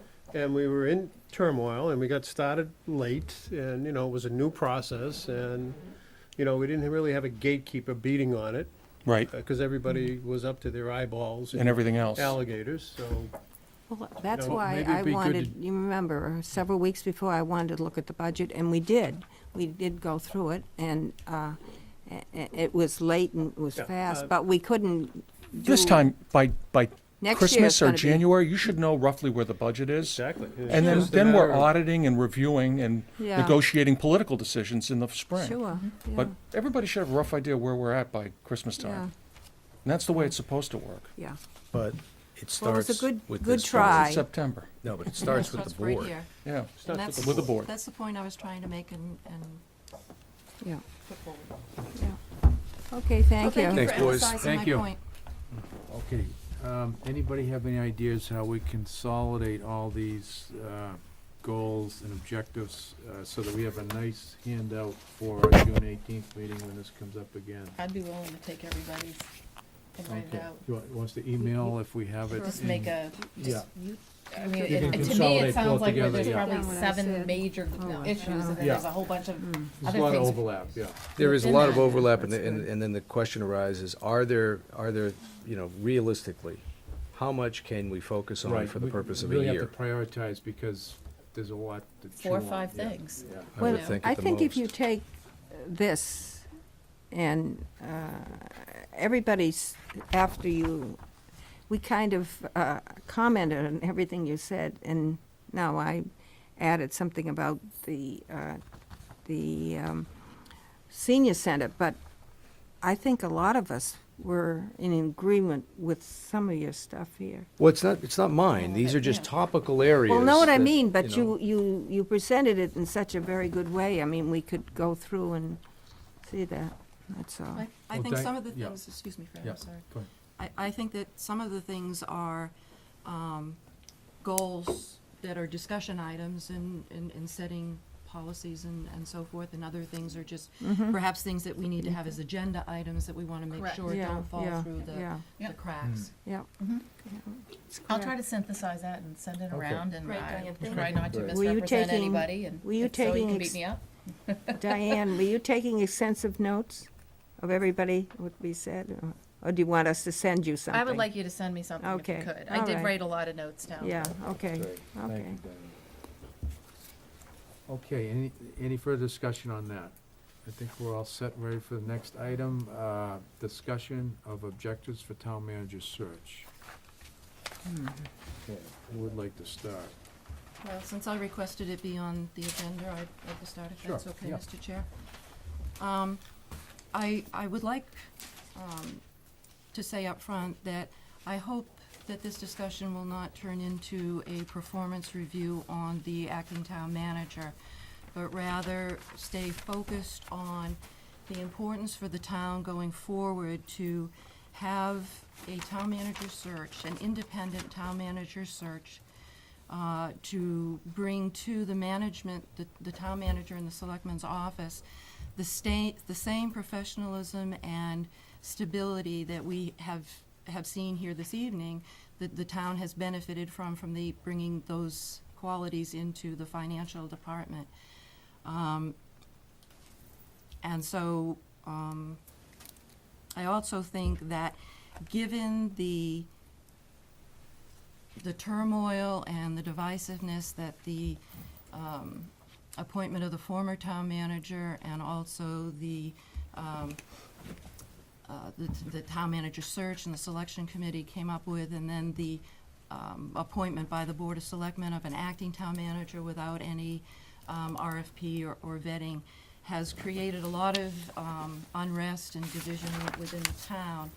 And I'd like to see us going forward to have an independent process where we take the search out of the politics of town hall, so that the people of the town can see that it's going forward and have confidence in the final selection process.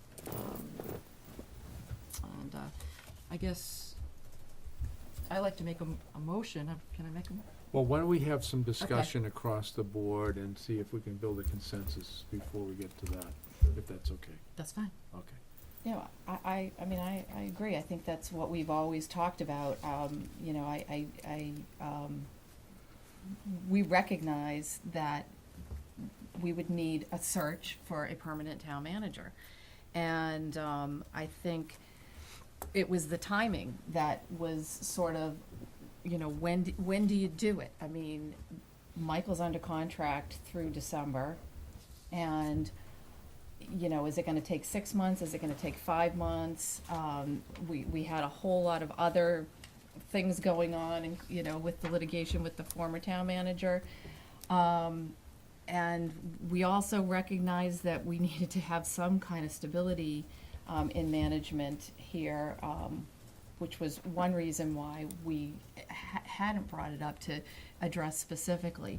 I completely agree that when we do a search, we need to bring in, as we did in the previous search for the town manager, you know, issue an RFP and bring in a professional consulting firm to do it. You know, I've talked over the last couple months with a lot of selectmen in other towns that have done successful either town manager or town administrator searches, and some of them have done it on their own. I was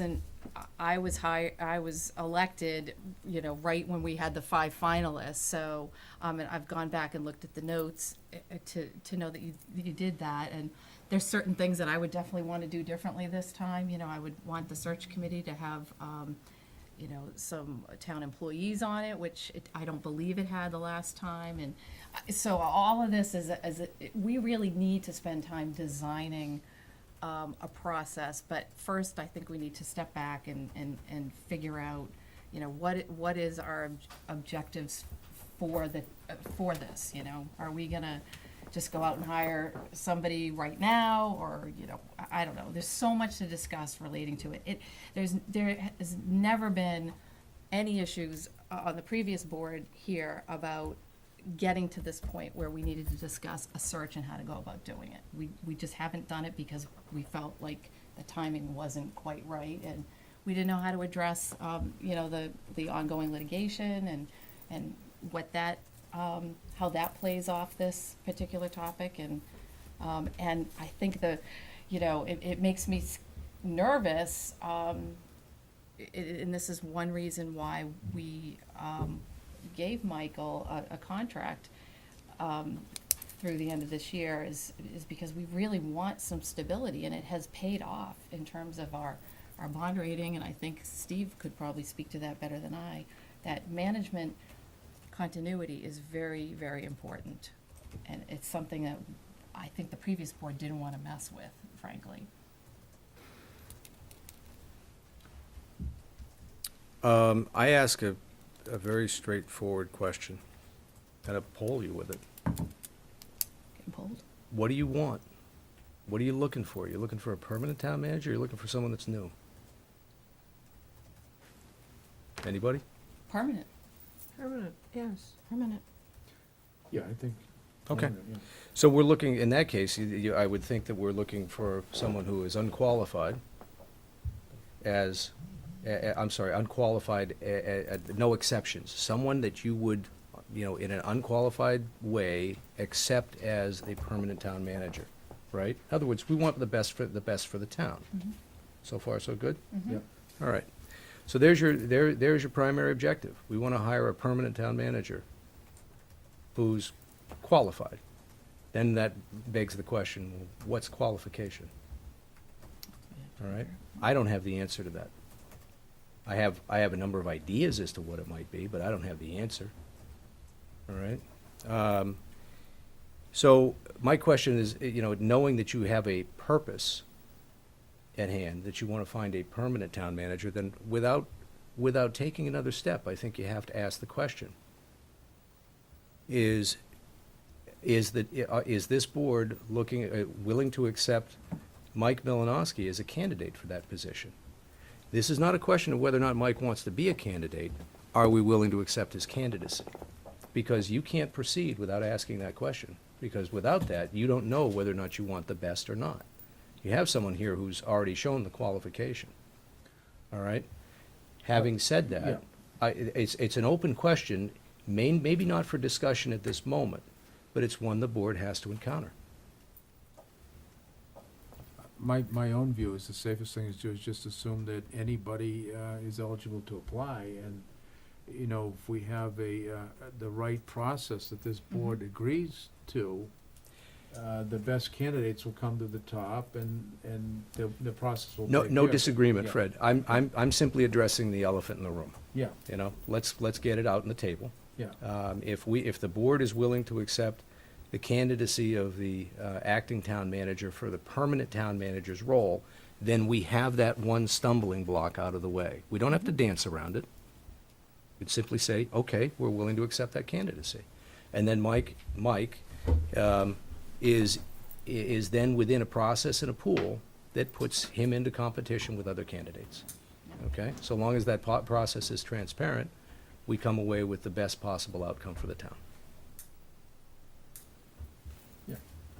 Now, having said that, I would agree with you that among the considerations we do need to take in is management stability. And from the eyes of at least the ratings agencies, 15 months with one person in the seat is not stable.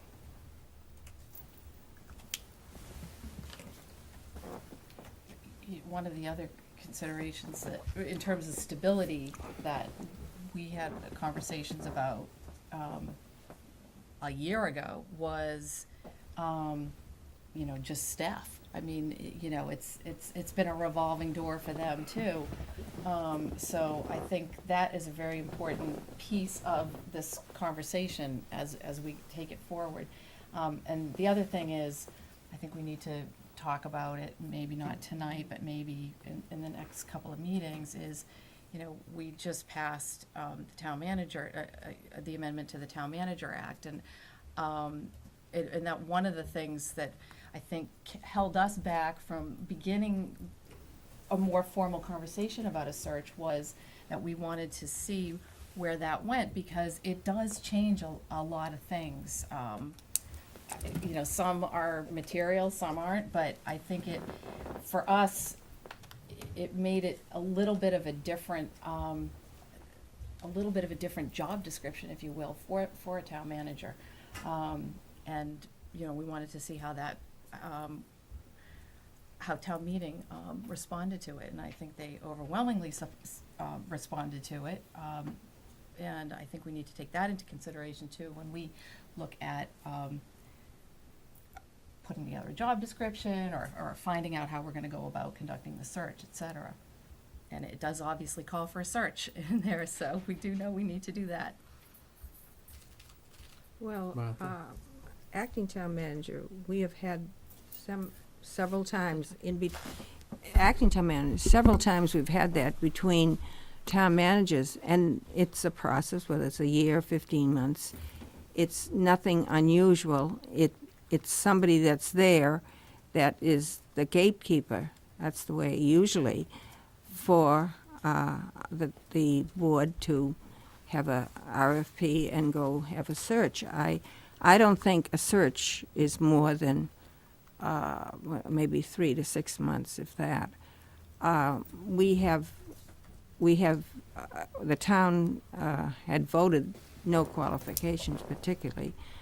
I personally think that we need, and looking at the different job descriptions you see in the MMA bulletin, and also having talked to many town managers and my own daughter's town in Long Meadow, they hired somebody recently. They all have municipal experience, and some other type of things are valuable. We can do it anyway. It says there doesn't seem to be any criteria you don't need. I would like to know if the legislature has passed the Town Manager Act that we sent to them. Do you know, Michael? Oh, I think it's a much longer Well, process than. well, Yeah. no, they do it usually May or June. It has not been passed. It has not. No, We're we, tracking it, and yeah.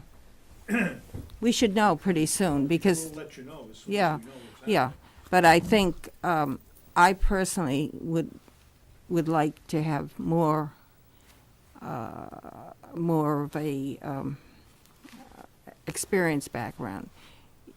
Acting town manager, or if not that, having municipal experience in finances and stuff. But there's a lot of stuff that you have to have as background to be a town manager.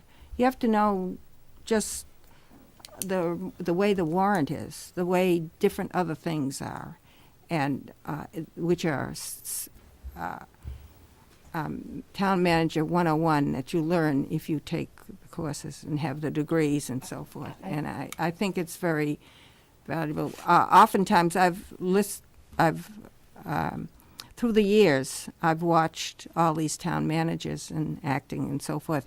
And I think part of the problem we've had here with the upheaval is that there is no communication at the beginning with the goals and what you want when you hire somebody. There has to be a more open situation, and all the board members have to know, not just the chair, or we have to really get to know what everybody wants. And you look at Lemnios in Hull, he's been there 20 years. I mean, he's done a very good job. I know other people, Stepinski and other areas, and I've talked to them in the past because I was not on the board before. I had executive secretaries and so forth. And they've said that the best thing you can say is communication. And if you don't communicate between the two of you, everybody knows what's going on, they fail. And I think maybe that's been part of the problem. And I think that is the solidest criterion we really need to know. And MMA can help us. There's other groups that do this for communities, and we can do that. I mean, we make the ultimate decision, but I think because usually, no matter what they are, you get 50 or 100 people. I mean, they just are looking for jobs, and you really need somebody else to help you, and then you can go through that, and you can hope that, I don't know what they did in this one, give you really good resumes of the people and tell you why they've gotten the 5 or 6 people for you to consider. So that's my Thank you, opinion. Martha. Mr. Chairman, just, to Martha's point, I've hired a lot of professional people in my life, and the number one biggest problem in a bad hire is usually because the job description wasn't, or the job posting wasn't properly designed and developed. Well, And- that's communication. And I think that's, when we had talked about putting like a master's degree required into the Town Manager Act, I kept saying that's not the place for it. But I think this is one reason why this conversation needs to continue, and hopefully we can bring in some consulting people that might be interested in helping us, because we do need to design a job description that lays out qualifications, that, there's some things that you can have 20 years experience doing X that might, put you over the top, and so you don't need this, It's a trade-off. what's the word I'm looking for? Minimum qualifications, and then, recommended qualifications, and then you grade people. And, but I think that's gonna be something we need to spend a lot of time on, and I think you're absolutely right. In fact, when we had Mike's original contract, we did put right into it some goals and objectives. And one of them, I think the first one, was to deal with the finances, because the board at the time felt that was the number one issue in town. And previously, the contract nor the job description did have very specific guidelines from the Board of Selectmen. So I think that has caused problems, and I think that's where we really need to spend a lot of time. You know, what is it? What are we looking for? And we have the Town Manager Act, which is the framework, but what are we looking for in the individual, from the board and the community perspective? And I think we have to really design a search process that gives us that information and helps us find what's important and what isn't. Well, I think you can get hung up too much on semantics and minutia. It's in many ways very boilerplate, what you have. And people who apply know that. And again, I agree with you, and I still maintain it's communication after you hire the person. Make sure that you are comfortable with people, and the board establish the goals and make sure the town manager does adhere to the goals of the board, because we are the last buck on money, and everybody else can want to spend it. But that's one issue that is very important, that we know the finances. If things are all right in that field, as you knew before, then we're in much better shape. I'd like to take a moment and kind of step back from this search and just talk about timing. And if you had the concept of the optimal timing on any search, when would it be? And, you know, I would make the case that it would be, you know, you would want ideally to have it at a transition at the beginning of the fiscal year, Right, you know, July yeah. 1st. Yeah.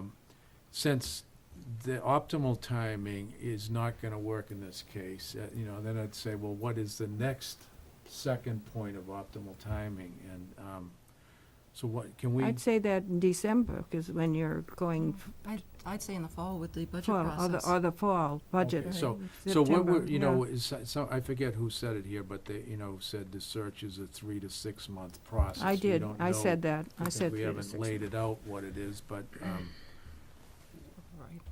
I mean, we're at a decision point if it is in fact a 6 month process that we are at a point now. If it's 3 months, you know, we still can have a discussion, when is the second optimal time to transition and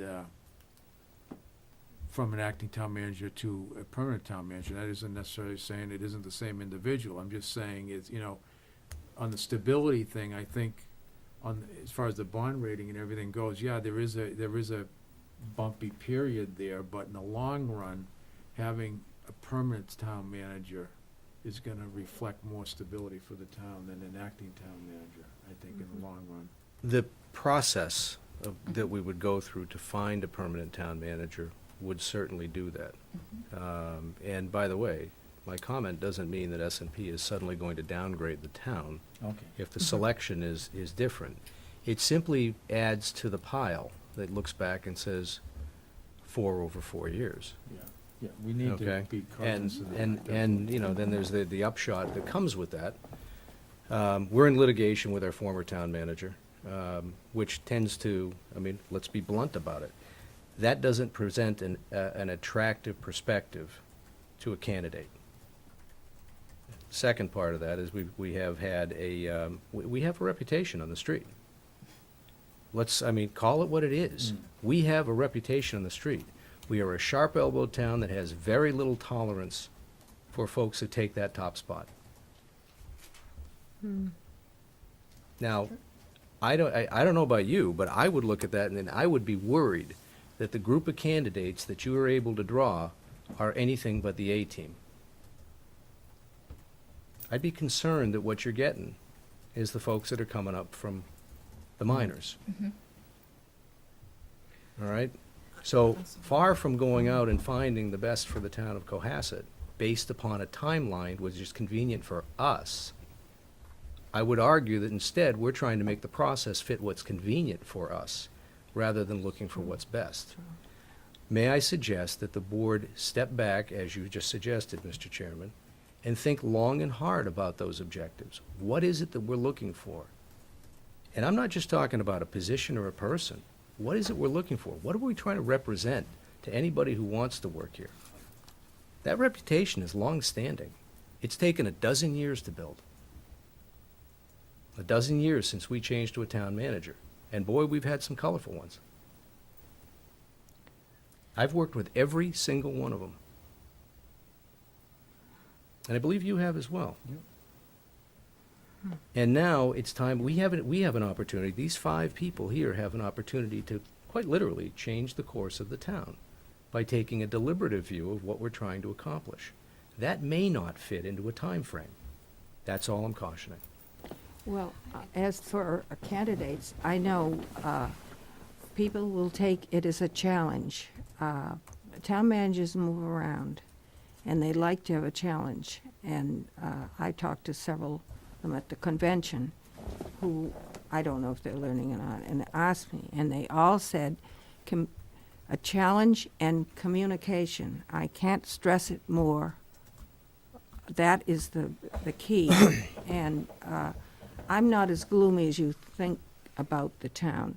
A lot of people like this town. They think it's, strange politics, but there are a lot of other towns that are the same way. You think? Yeah, so I don't think you ought to, I know we may have some kind of a reputation When this we make way. the news in Bolton, in Newton, and in Winchester, when we make the news in Burlington, in Haverhill, Yeah.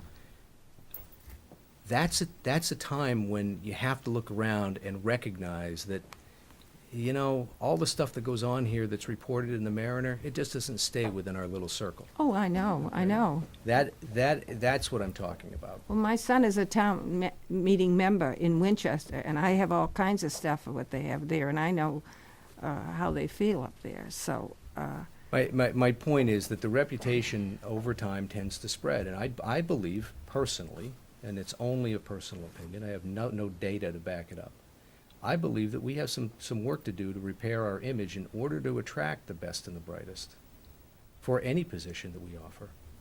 We've been very fortunate of late to attract a couple of good ones. Rob Bonnell, but Rob Bonnell came in and was introduced primarily through a relationship that he'd had with Barbara Cataldo. Okay? A new person coming to town, bringing that with us. Barbara, by the way, is interestingly different than a town. There's been, even though they've had some colorful folks as superintendent there, they managed to attract Barbara, and she's done yeoman work, in my opinion. So I'd like to think that we would take the same sort of approach that we've been discussing here tonight, and really think long and hard about what those objectives are specifically. What it is we expect that person coming in into the permanent role to be able to accomplish or to have shown a record of accomplishment in. And as I said, Mr. Chairman, I'm not trying to throw a roadblock down, but rather a consideration. If our job is to find the best that we can for the town, then let's set about defining what that is, and then developing the process and recognizing that it may not fit the time frame that's convenient for us, but that shouldn't in any way impede us from doing what's best for the town. well, I agree with you on that also, because a good town manager could step in at any point, and particularly if we're in the budget process. We have professionals here that are working on it, and they can step right in and do things. It's nice to have it a certain way, but sometimes you can't do it. And I still would think we should go forward. I think the ad for it is very simple to have things. It's the questions you ask when you are having a search committee, the kinds of things beyond that. And all candidates know that. It isn't just what they see there, so. Can I jump back in? Sure. Jen? Yeah, that's I'd like to address some of the things.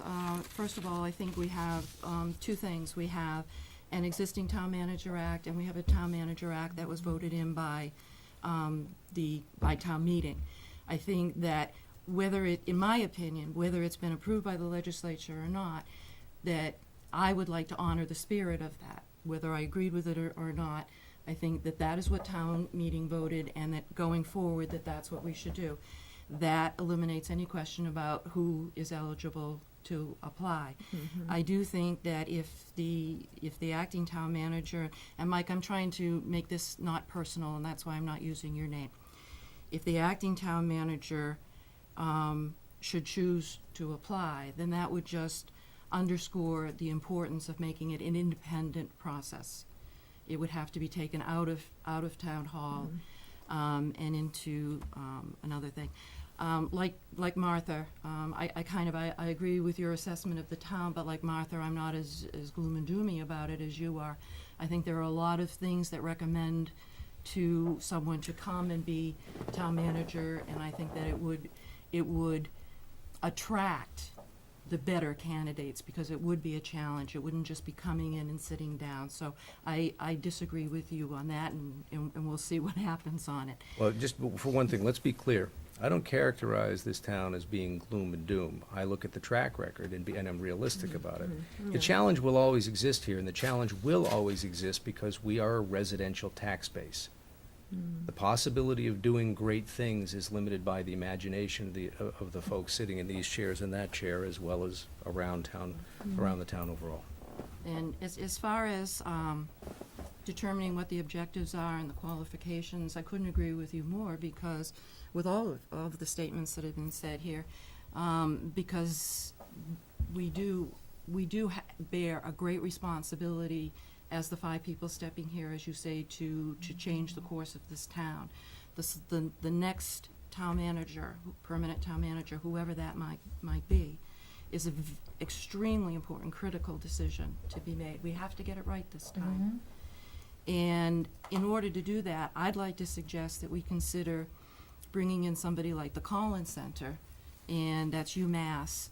It's also, it was in the, what do you call this, the Beacon. But I had known about them from the previous search, and they have a website, and you can go on, and one of the things they do is executive recruitment and municipal management consulting. And because they are a state, you can do a service through an intergovernmental agreement, which means we wouldn't have to go out for bid for it. And I would think that that's the type of organization we need to come in to help us determine exactly, I mean, I don't know what makes any of us think that we would come up with better qualifications or a better job description than has been done in the past. And I don't mean that as a criticism to any of us, but just a reality. And that by bringing in somebody like the Collins, which just happens to be very well respected on, but also the path is easy because there's a no bid process, that is what they would help us to do. They would help to guide us and to determine that. They would also not just advertise for a job, but actively recruit for the job. But, And so, let me just say, and I do think that I certainly would not advocate making a decision for the sake of making a decision within a certain time frame. But I also think that if you don't set out a game plan, if you don't determine where you want to go and when you want to get there, then you never get there. So it's important to start the process, to be as deliberative as we possibly can in it, to bring in professionals to guide us and help us in it. And I also don't believe that the litigation with the former town manager should be, I think that can be presented in a way, and I have had legal counsel, which obviously I can't speak to because it involves litigation, and I'm sorry. But I don't think that is an issue that should hold us back, given that. Okay, I need to interject here. This is gonna be a little bit unusual, but any discussion about that UMass? What I would recommend I is need, maybe that. no, that's all right, that's fine to discuss it. I just have to recuse myself because I'm a member of the UMass Boston Alumni Board, and they are affiliated in there. So Okay. I'm gonna try to discuss other areas, but any discussion around that, I'm gonna avoid. Well, actually, Can I- that's a good point, a good time to bring it up, because the one thing I just want to caution us on doing is, while Karen is talking about an element that would be beneficial in a process, one of the things I got to come back to is, we don't need a consultant to help us define in plain English what our goals are with the town manager. And I think that has to be the starting point. I'm sorry. I agree. You know, one thing I was gonna ask, the reason I'm jumping up and down is because Yeah. I've had a couple conversations with the Collins Center in the past, whatever time Yeah. period, and I actually have an appointment to talk with them tomorrow, just to get some more. So at some point, I would like to bring them in to figure out whether they can do what we need them to do. But to your point, you're right. I think we as a board, you know, if we bring them in, it's just gonna be like, and then this happened, and then we did this, and we wanna do this, and we gotta do this, and we got this time and that time, and he's in the, we do need to have a board meaty conversation, and I think it has to be framed very carefully to get our objectives before we go the next step, which would be to bring in the Collins Center or somebody else that can do it. But I absolutely 100% agree that that's what we need. And they did a search for, and I can't remember the town, but they did a wonderful prospectus of the town. And I don't know that if we did that in the previous town manager search, but it made you want to go work for that town. It very clearly identified what the goals and objectives were for the town, what the weaknesses were, what kind of leadership they needed for these particular issues in that particular community. And I thought it was so well done. It laid it all out there. And they only got there by talking with the board, whatever the controlling board was. Right. The So Board of it Selectmen wasn't- had to. It wasn't the Collins Institute saying, Correct. this is what you want. It was them working with the board and helping Correct. them and giving the board the benefit. We all bring to the table experience and expertise in various areas. Municipal administration is not one of them. And I think that having professionals to guide us, not to make the decisions for us, but to guide us and help us along and clarify that, because I think that is something that hasn't really happened in the past, and that the selectmen have tried to do it on their own.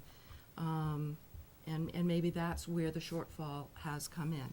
I think we need to And start the I'm- process. Start the process. I'm not advocating Yes. hiring them next week, but I do believe that the process needs to be begun, because we do have a finite time. We have a contract that ends in December. We have a process that's going to take 3, 4, 5, however many months it's going to take. And that is going to bring us very close to the expiration date on the contract. I think that our responsibility to the town is to start the process in a deliberative way, not a haphazard, rush it through way, but in a deliberate way to start the process and make it forward. Mr. Chairman, and we've been on this topic for a bit, for tonight, what would you propose are the next steps? Well, as you can see, we have this on our next 3 agendas. I think we need to resolve, the goals issue. Is it something we want to take on ourselves, or is it something we want professional help with?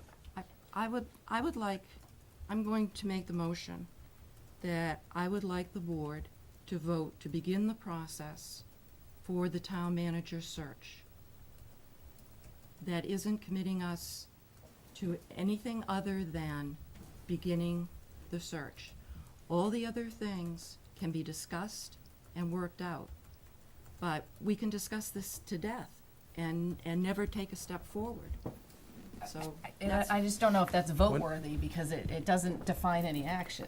I mean, what does start mean, you know? What, I think we've started it.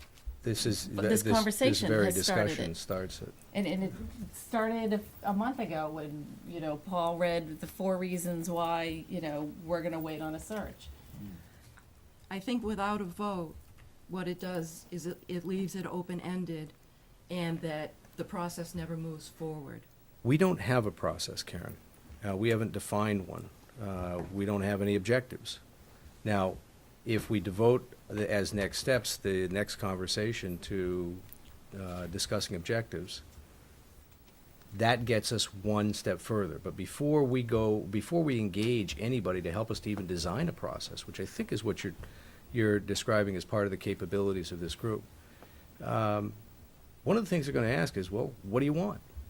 And if we show up doing the abadabbas, we're going to waste our time, their time, and our We're not money. gonna show up doing the abadabbas. Well, that's the reason for defining the objectives in advance. What do you want, what are the three things that you want to achieve out of this? And That that is- becomes a discussion point, right? And we hammer that out. Once we have that in hand, I think we're ready to proceed.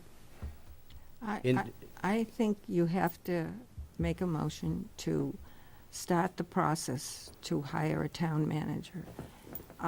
And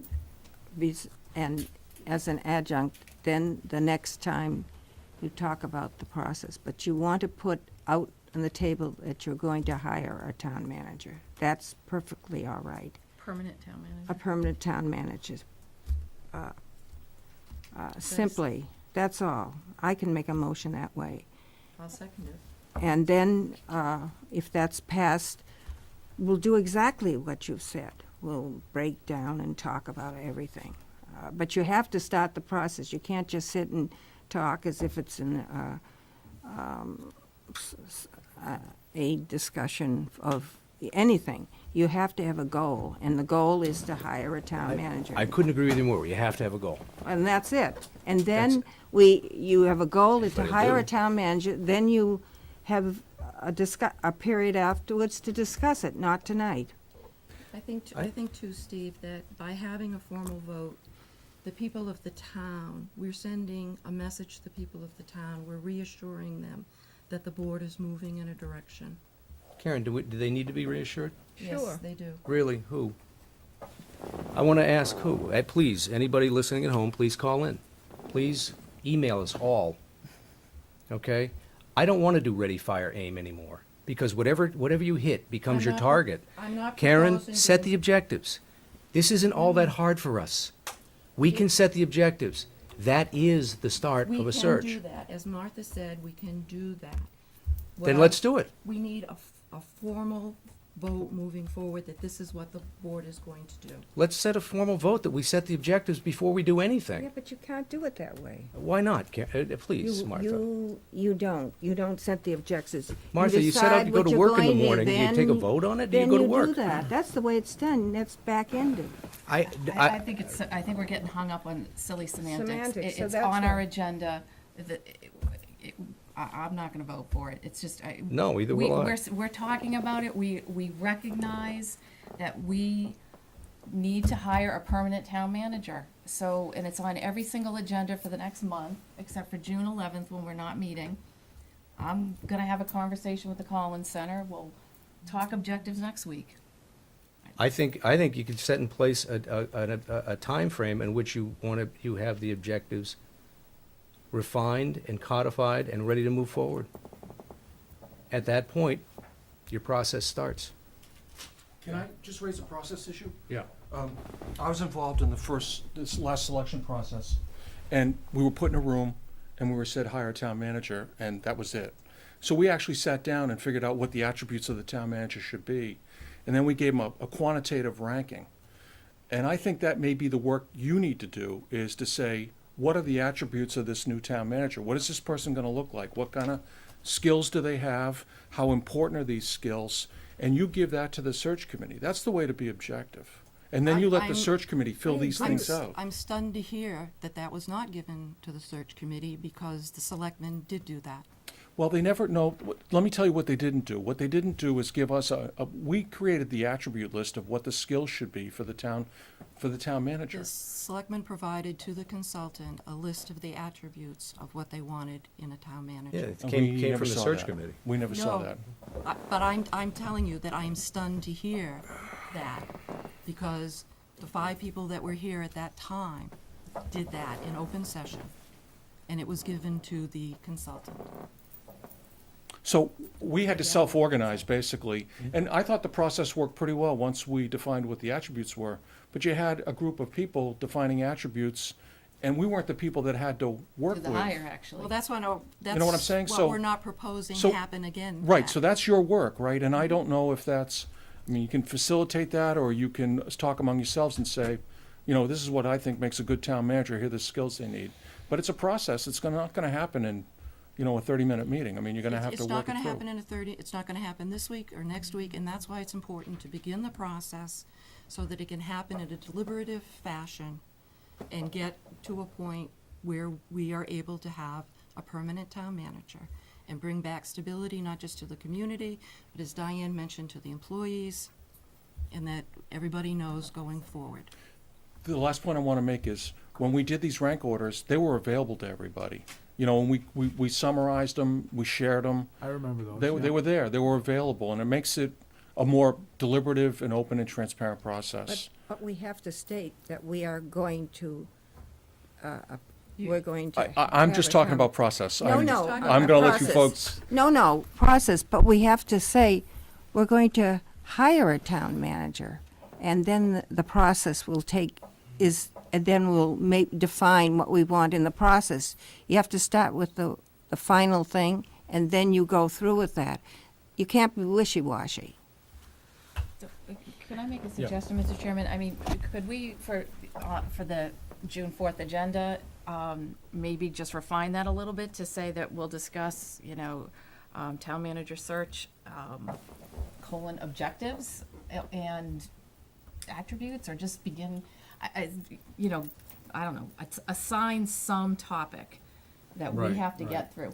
I think that we do have to have this conversation as a board first, and then I think, then you bring in the consultant to start synthesizing some of this and help that inform and design the process going forward. Nobody's in disagreement with that. We're all I saying. didn't say you were. No, I didn't mean to imply that at all, Diane. I'm just saying that we're all in agreement. We're pretty much all saying the same thing. So let's make I the think agenda. that what Martha and I are saying is that you need to make a formalized vote that this is the direction the board has decided to go in. And this is where we're going to go. What, The direction is to Hire a begin to begin a search for a permanent town manager. to begin the process for the search for the But then you town have to have a vote Okay, that so we're going to let do it. me, I'm let me sorry. just This is- say a few things. I think, This was supposed to be the objectives tonight, so. I think we're, in an essence, we've started the search, and at some point, it's a symbolic vote that we're gonna have to take. Well, that's why we start need the to have search. it. And, I'm just gonna say, since this is not on the agenda tonight, maybe we can put it on the agenda with the objectives. But I do think we need to take a symbolic vote to begin the search, and we're at that point where if in fact a search is 6 months, we need to take that vote by July 1st. So, I leave it up to this board when they wanna do that, but I think we're splitting hairs to get in a big argument when we need to take that vote. That's true. 'Cause I Agreed, and think- it's not on the agenda, I think. Let's So- go off on a technical. Oh, But I have no what- problem. Can we come to an agreement on what date we can take that vote, along with the other discussions and the objectives and the process stuff, and bringing various experts in front of us to advise us and consult with us? First meeting in the new fiscal year contingent upon us having objectives agreed to amongst ourselves. That is too late. I think that we have to establish that we are going to do hire a town manager. And then the whole process of all the objectives and everything that goes along. But, and have it formalized by the end of June or beginning of July. If the intent of the board, and it seems that it is from the discussion here this evening, is to go forward and to establish objectives and a process in order to hire a permanent town manager, then taking a vote tonight to state that that is our intent does not preclude any of the things that you are saying and we are in agreement with, need to have happen. The only issue is the technicality, Karen, because we have had a lot of issues with our agendas, not in on their the agenda. specificity. If it's not on the agenda to take a vote, we need to be able to put that, Meeting law it's issue. an open meeting law issue. So we cannot vote on something not listed as action So requested. let me make the suggestion that we add to, where it says continued discussion of town manager search, we add to all three of those lines, objectives and process, to encompass all those areas in discussion in the next three meetings, and that, we come to a conclusion of which one of those meetings, we wanna, take the symbolic vote. Well, I think we should take it as early as I think possible. we should take it on June 4th then. It is a symbolic vote that kicks off all That's all. these discussions. Sure. If Then it we can can't be have a taken tonight discussion. because action requested is not on here, then let's put action requested on June 4th. We take the vote, we state definitively that this is the direction that the board has decided it's going to go in, and then we set our processes, and we talk, Diana's gonna talk to Collins, we find out when in our process it might be appropriate to bring them in to see, because that, in my mind, would figure into our decision-making process. What capabilities could someone like Collins or somebody else, if that's a problem for Fred, could bring to the table for us? Okay, so I just wanna throw out there, on the process of 3 to 6 months, we also have to consider that, since we don't know who the final candidates are and we haven't selected the process, but hypothetically, we could have our existing acting end up as the choice, or we could have someone that is in a current position that may need to give notice somewhere, so, are we, in that 6-month timeframe, do we think that covers everything, so How that? long was the last search process? 4 months? 4 months? Mhm. Well, if we was discuss this for the successful, month right? of June, Yeah. and then we put it out to bid, not to bid, we advertise it, and say you advertise it for a month, and then the resumes are in, the resumes have to be evaluated, and then you have to have a selection committee, and then there's a process, and the individual that's selected has to give notice. You know, you're taking it now from maybe a 6 months to squishing it into a 5 months, which, Okay, so what date, I think Why don't, I mean, Yeah. just gotta move on, I'm sorry, yeah. I'm losing my Yeah. patience here. yeah, Just put discussion of town manager search, objectives and process. Put action requested on the next agenda. If we go on the through June this, 4th agenda? if we go through the the Okay, circus so- again, yeah, we'll move well, it to the next one. right, okay. But it's got it. there and we have the Thank you for option. that suggestion, Yeah, that's good, very good. okay. Okay. I think we've had enough of this discussion tonight. Unless anybody else has anything else? Oh, no, I have plenty more pain to go through. Okay.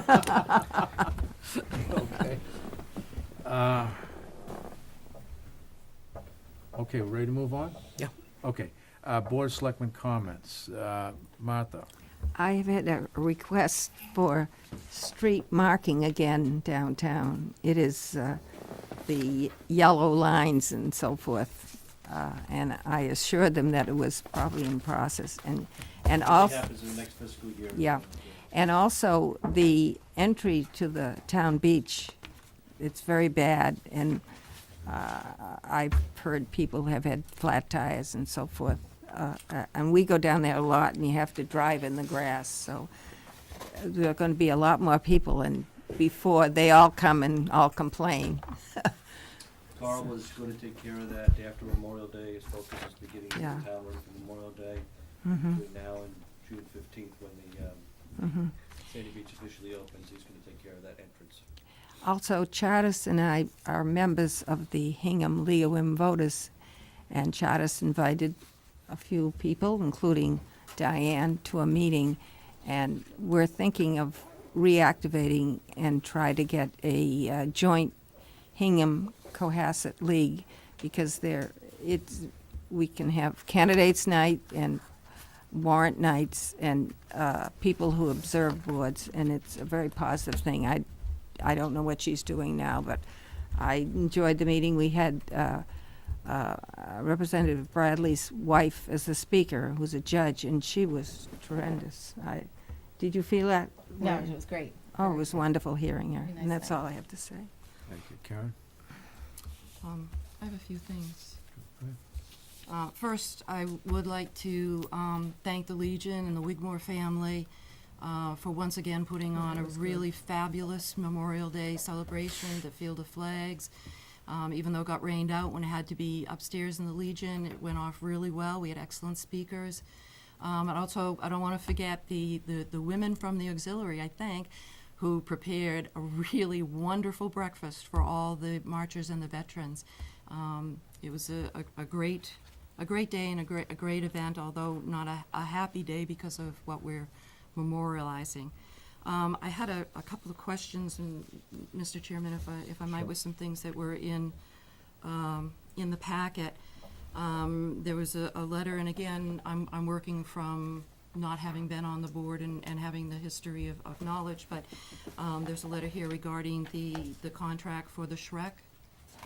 Is that something that's going to be discussed soon, or this letter seems to want some immediate response? You know, I'm more than happy to meet with you during the week and go over any of this in detail, just to give you the fill in the background on it. The letter from the Shrek, is this the statement from the board? Or are This you is the looking at letter statement from, Letter from the Michael attorney for the, Feinberg. From their Feinberg? yeah, from their, Yes. Let me just pull that But out. he had some of his facts incorrect. That is typical. which I wouldn't know, I just got the letter, Well, it so- said if there was a change in the majority of the board, of the Cohasset Board of Selectmen, which there wasn't. There was only 2 members, which is not a majority. Yeah, this was sent to all the towns that are represented by Shrek. In essence, what they have asked for, and I think I provided this in another memo to you, is the negotiations have resulted in a fact that they want to move to a 4-2 schedule from a 5-2 schedule, which is where we're at right now. However, by going to the 4-2 schedule, they'll be working on average 37.5 hours per week. However, they want to be paid for working 40 hours a week. So some weeks they work 40, some weeks they work 32. When you add it all up over the number of years, a number of weeks per year, it's again average of 37.5 hours that they actually are working. They want to be paid by 40 hours. That additional cost for being paid for work that they're not doing would be $185,000 to the 4 towns. So that is something the 4 town managers are not going to agree to, and they're now trying a public campaign to bring that to everyone's attention.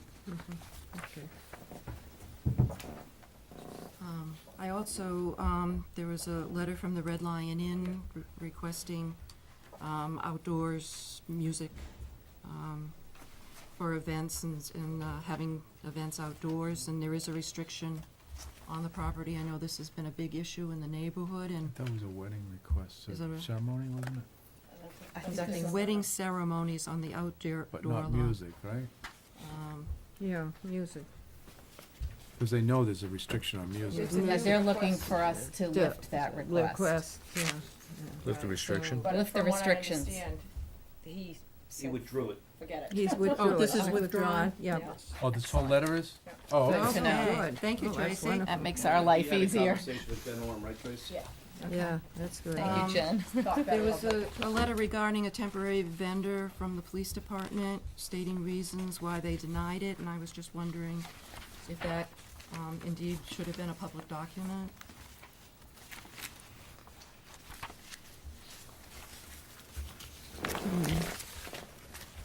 Yeah, maybe. Glad it was. Yep, that's a public document. Um, And this is because we're now, the police department, as was presented in the previous meeting, making sure that all mobile vendors have their appropriate Cory check. So if they're gonna be serving kids ice cream, we wanna make sure that they don't have a record that would preclude them from dealing with children, and this individual did not pass the first round. Yeah, that's a good idea. No, Very I good. understand that, and I appreciate it. I was just thinking from the town liability point of view, you know, perhaps just the denial, with public denial. Anyway. Mr. Chairman, tell me if you think that I'm off inappropriate. I was very disturbed to see the acting town manager's quote in the Mariner in regard to a letter received on pending litigation for two reasons. One, we have just been reminded by town council that any comments made by the elected officials in regard to pending litigation could have an impact on that litigation, and also that the pronoun that was used was "we," where, to my knowledge, the board had not had an opportunity to meet or discuss the litigation in any way. So that was, I thought, unprofessional and perhaps in poor judgment. Anything else, Matt? Yes, I'm also, and I don't know whether this is a discussion for, certainly not a discussion for this evening, but But I'm- if on that topic, do you have anything else on that topic? Because I'd like to respond to that. Actually, I believe it was very professionally responded to, because I did coordinate that comment with town council when that was released. So I did coordinate that with them, and in my conversations, that's what I did. I did not represent the board on this. you said Uh, "we." That is true, I said we, but I didn't say we as the board of selectmen. My conversations was with town council, and again, dealing with Kim Salant, who was the one that went through the whole dismissal process. That was what the statement that we determined was appropriate to release. Well, I for one would like to be advised of future comments like that, because I think that the board deserves not to read about it in the newspaper. The other thing that So I'm, just for clarification, if there's a policy, if I'm not allowed as town manager to give responses to the press, is that what's? no, that's not what I'm saying, Michael. I'm saying that something that is in regard to litigation, or something that can be construed, if your remarks can be construed as coming from the board, then I think at minimum, the chair should be consulted.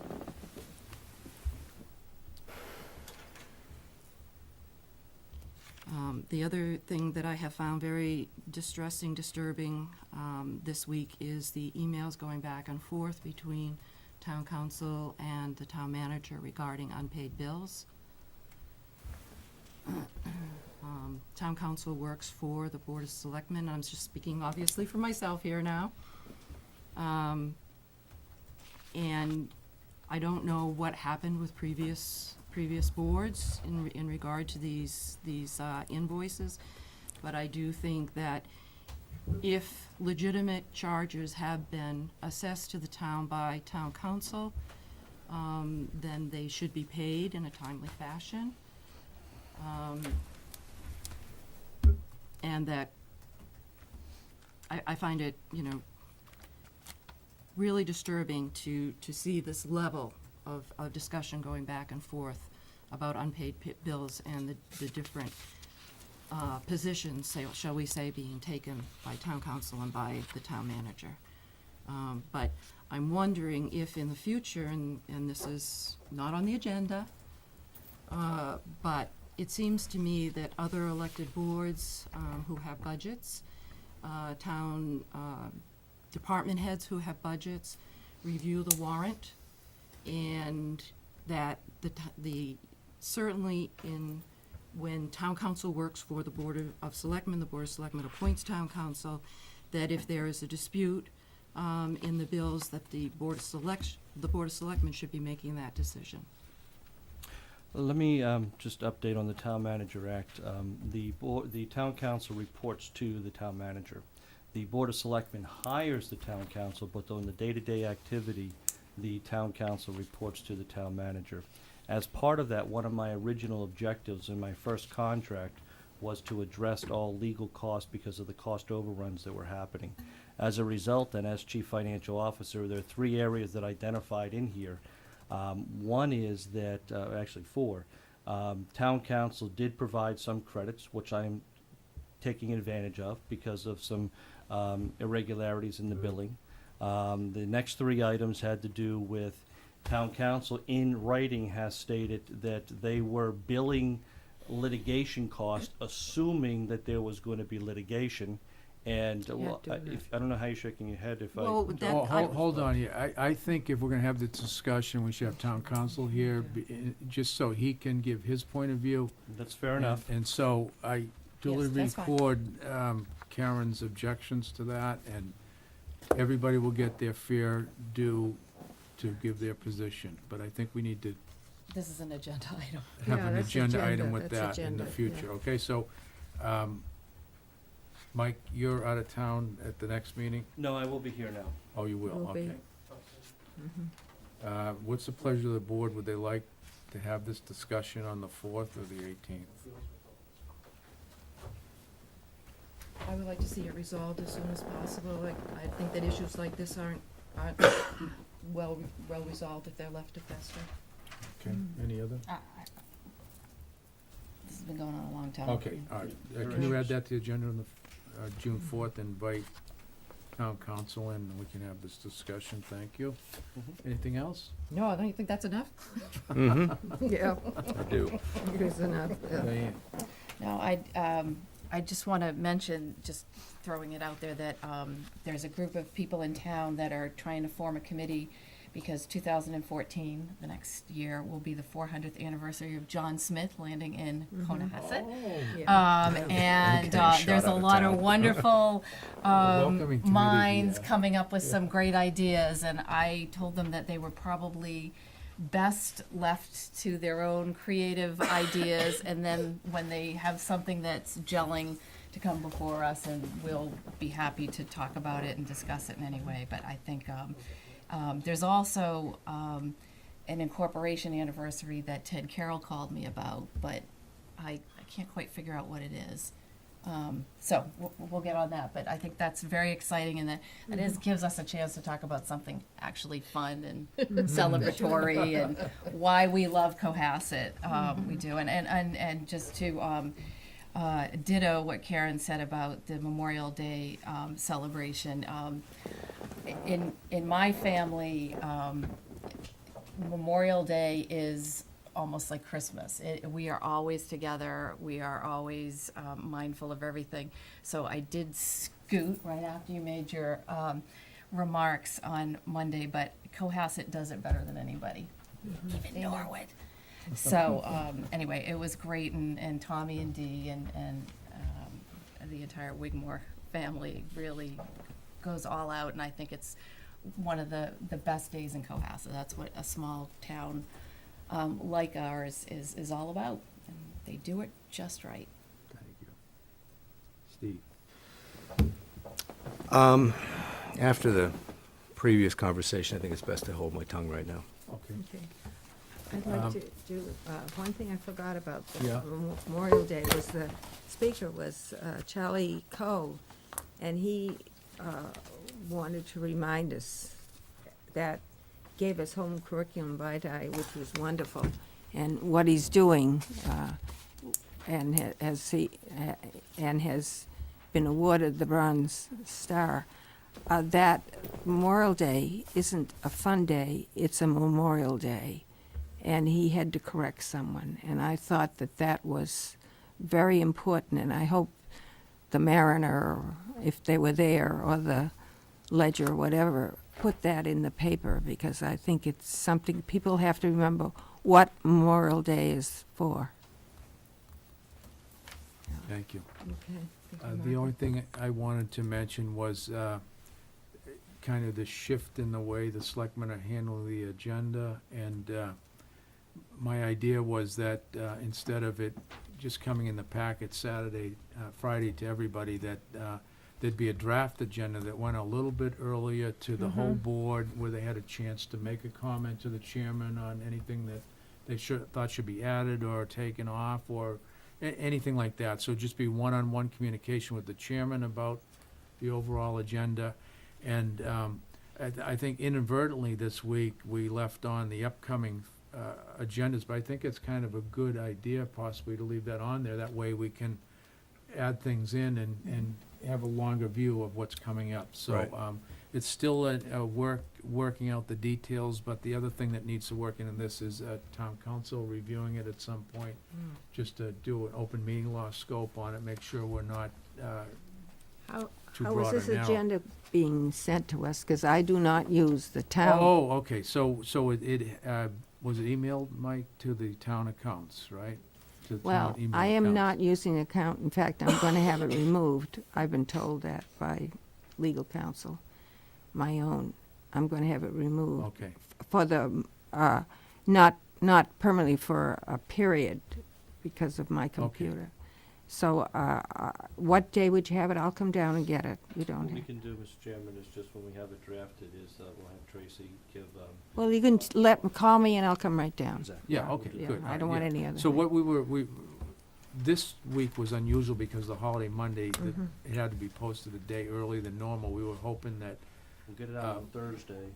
yeah, Comments by the end of the day, Thursday or first thing Friday morning, and then you and I'll talk first yeah, thing Friday and, morning. and we can adjust that around if it's not working, but just, it's a work in progress. Tracy, until I get my, email dump fixed, so it comes into my, comes out of the town email box and into my personal account, would you mind sending it to the Comcast address and copying the town account? Thanks. Okay, any other selectmen comments before we move on? Committee liaison list, we have a proposal of, liaisons, and this is the opportunity to, horse trade or Yeah, just accept what you have. just a couple things. Yeah.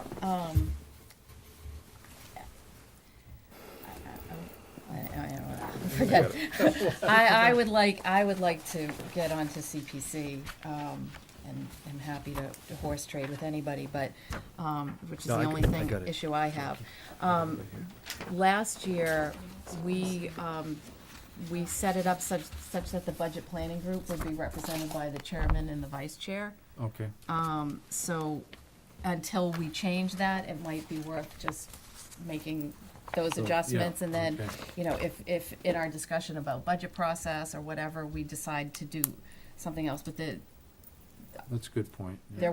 there were reasons for doing that last Yeah. year, and, That's a great The point, Diane. convention has been the chair and vice of each committee. yes, Yep. Okay, of each committee, so Okay. thus. okay. thus. So Fred would get budget planning groups, would get taken away from Steve, and I'm stealing your CPC. What do you want from Wait, you stealing my CV? Steal it from somebody else. me? No, no one else. There's only one You want- You wanna representative. take Harbor Committee? Because I know you like that. I can take the Harbor Committee, okay. sure. Do you want the storm management, since you So were Harbor on there? Committee's gonna go to Karen, community, Steve, is that okay to give up community preservation to Diane? Oh, all right. One more night off, I could take it. Any Maybe other recreation. horse trades? You want Yeah. recreation? I'll take Okay. recreation. Is, Okay. is this Affordable Housing Trust, does that exist? So you're gonna do the open space and It's recreation? either that or schools. Which one you want to give up? I'm not giving My- up schools. Michael, Way. does the Affordable Housing Trust exist? Oh, I haven't heard of it. no, it really doesn't. It's sort of, It it isn't, just went into limbo. it went into limbo, okay. It's not even a standing committee. It's not a committee. No, well, yeah, it might not be a standing committee, but there is a housing trust that was established. Some money. Yeah. Or they had some, I've never heard of. We didn't have it on the No, government. It's not- okay, I'm just curious. Yeah, it was, the trust, it was a committee, and then it was voted to be a trust. It was formal, it's legal.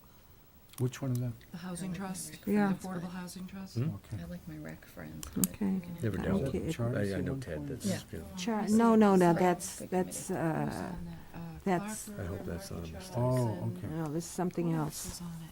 No, No. I know. Tom Callahan and. They should register with the clerk so everybody knows. Well, everybody dropped off There it and you don't because show. nobody wanted No, affordable we're housing in there. Cohasset, so they said, Well, I have. That wasn't I correct. think there's I some know. funding allocated in a fund. I am Yeah, I know that I because. think, I think part of the argument was that, the housing trust wanted this, the CPC money that's allocated for housing, affordable housing That's put gotta into shut the down. trust, and the CPC said, no, we're keeping our money, so I, Yeah. I'm still steaming from the Did other they? part. What? Did they? Still Oh. steaming from the other part. Oh, okay. Not the I place for can't it. remember either, Sam. I know they had some and they wanted to sell. Yeah, yeah, you're Yeah, ringing a but bell Fred, now. that's a fine swap for me. I have no problem. I don't just necessarily overloaded need to Karen. be formally, but I would like to try to start attending the governance meetings. And it's not on, I don't think it's on here. Yes, another Fred. I got Well, it. Under the I'll tell you, chairman, I'll yeah. be glad, to move that since, as chairman, with the other, all the extra Yeah, stuff well, going on. everything I don't else you mind do? giving up a few extra Okay. things. Thank you, Fred. Yeah. I'd also like, it's not on here, That's but with I, Steve also, you're Mhm. on there. right, Yeah, Steve's yeah. on there too. Hmm. I'd like to work with the veterans agent. It's not a committee, but I'd like to, I really am very interested in the veterans, so I'd like to provide a little liaison with him if that's, I know. Do we have that capability since it's shared? Let me, let's talk about that offline for our. Okay. And then, the open space and recreation, I think is not on, open space committee it is. Diane, you're there. Yep. Okay. They also, okay, they have one position there. Okay. I just missed it, I'm sorry. Okay, Martha, you all set with yours? I guess so. Anything you want to get rid of? No, I don't think well, I can do the stormwater management. I don't know if do they exist? As far Stormwater as I man. know, there's. Yeah. Meeting tonight. Oh, they are meeting tonight? Okay. All right. I didn't have it last time, so. Becoming one of the more important committees. in Yeah, town. I'll go to that, because Who's the advisory liaison? Me? I am. I'm also with them. But I've been doing it all last year, and I really enjoy going and to that committee. Who's capital budget? I'll He- probably just come he's- anyway because, He's capital budget. Karen? Karen? No. I'm capital budget? Yeah. Mm-hmm, yeah. Yep. Okay, Tra- any other changes? No, just, when this gets finalized and formalized, I said it last year and you did it and, but if you could just send this list to all the committee chair people and ask if they could to include us in their distribution of Minutes and meeting meetings and agendas. stuff, yeah. It's just, it's nice, like I get it from Diane and Silver and Joanne sends everything from planning board. It's just, it's a little bit easier to have the agenda than kind of go seeking their meetings with Okay. everything else we have going on, but, Okay, so if it now. happens, great. That's great. Thank you, Summarize the Diane. changes that I think happened. So Karen, you're picking up Harbor Committee and Governance Committee from Fred. Right. Fred's picking up budget planning from Steve. Steve is picking up, Recreation. from Diane, and Diane is receiving community preservation is a swap for recreation. That's right. Mm-hmm. Anything else? Now, are there two sewer? It looks to be, because I'm the sewer Yeah, there are. liaison. You and Okay. Steve. You and Steve, Steve. okay. Good. But is Steve there has two both water? and sewer. Yep, there's Yeah. 2 water and there's, Who's got the other water? Fred. yeah. Oh, I'm sorry, Yeah, yep, there it that's is. right, And we still yeah. have the, Police and fire have 2 also. Yep. yeah, Yep. also. Good. Housing also. Okay. So I get 3 first-round picks and a player to be named later. Okay, You got some good ones. thank you. Next is 6th Annual Lights for Little League All-Star Game request. Mike? That letter's in your packet, Mm-hmm. or email, I should say. Where is And this is the 6th annual event. Mm-hmm. I know the president has reached out to some of the neighbors over there. There's not really any change difference this year. The only flexibility is if they get rained out, then you move that to the next day. But let's say that this is the 6th time this event has been going on. And it's pretty popular with the young children in town. Okay, any discussion? Is there any known resistance to this? Well, there's been some issues in the past, but we've I think just the first year and then afterwards. worked on Yeah. addressing those with the neighbors, paying particular attention to what their concerns were. And I talked to Mike about this earlier tonight, and Mike, you seem to be in good shape with the neighbors right now, right? Mhm. Was a couple of rain dates last year, you said, and, Last year, they got rained out, they started to set up, I think it was Friday night, they turned the lights on, and then the rain came at 6:30, so they shut down before they even threw the first pitch. And then they did it, I think Saturday rained, so they did it Sunday and Monday last year. That was just Mother Nature. But, it's those 2 days subject to a rain date, which they have down here as the 9th, but I think last year they had to push it out for an extra day.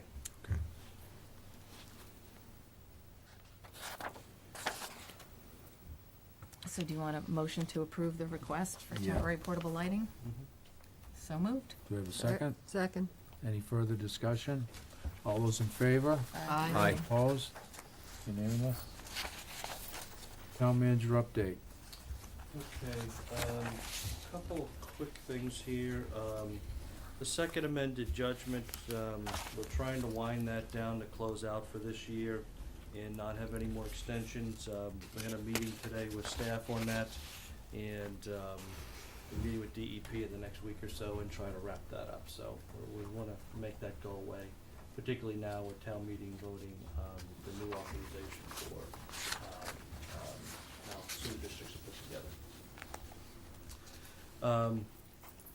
Also, just to talk briefly, the State Executive Office of Public Safety and Security has a municipal police training committee which oversees all the training and in the state, and they're pleased to announce that Officer Pat Kenny and Officer Carl Wilson will be recognized as going above and beyond their law enforcement duties and rendering medical assistance to a person in need.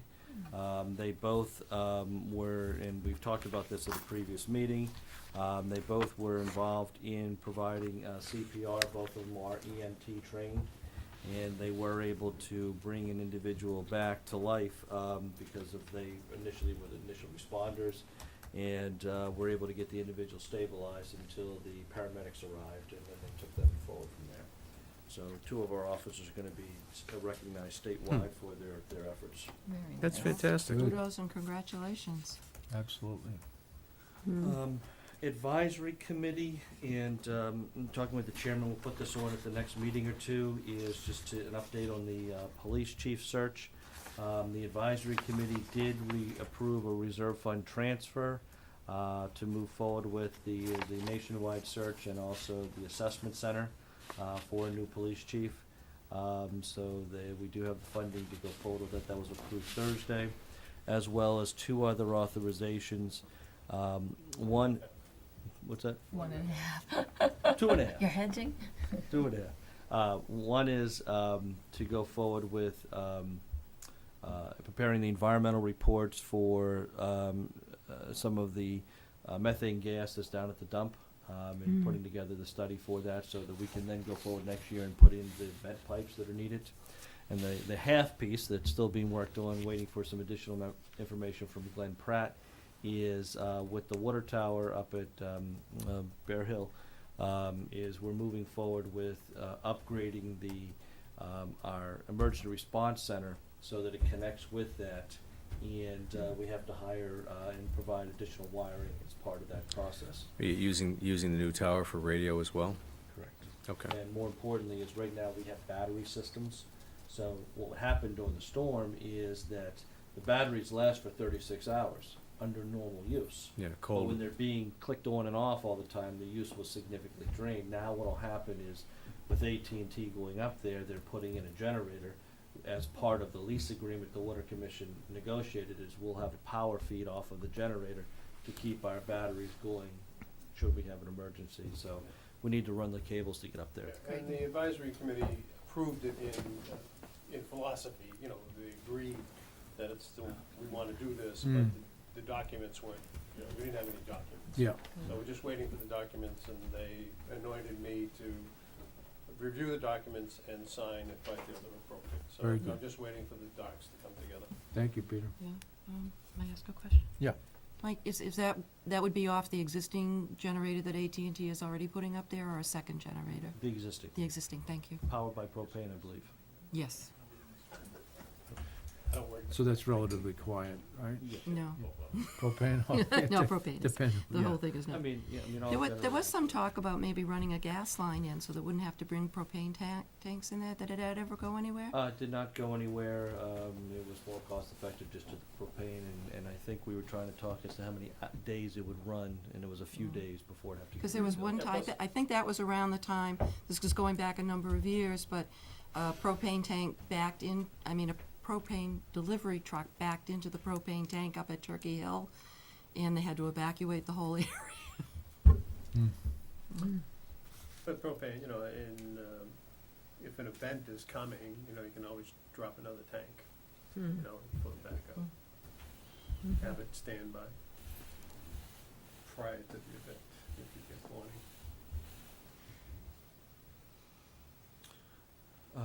So moving on, if there's no other questions on that, the next would be the intermunicipal agreement with the veteran service agent. A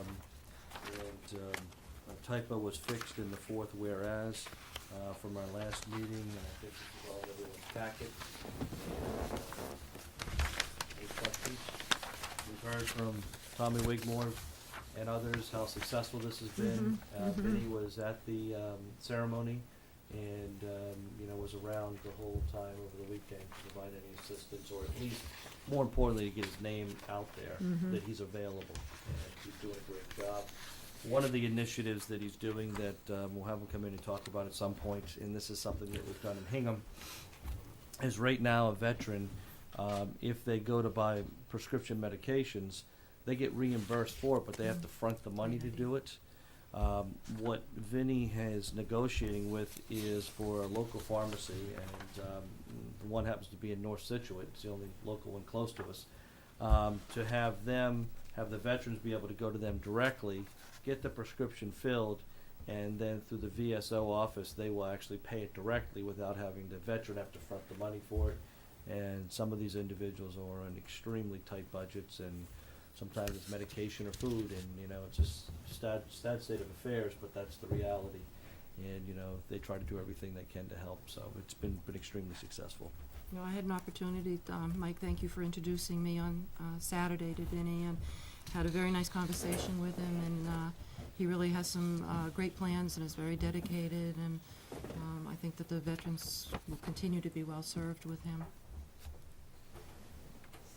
Okay, so we need action on this VSO agreement. Correct.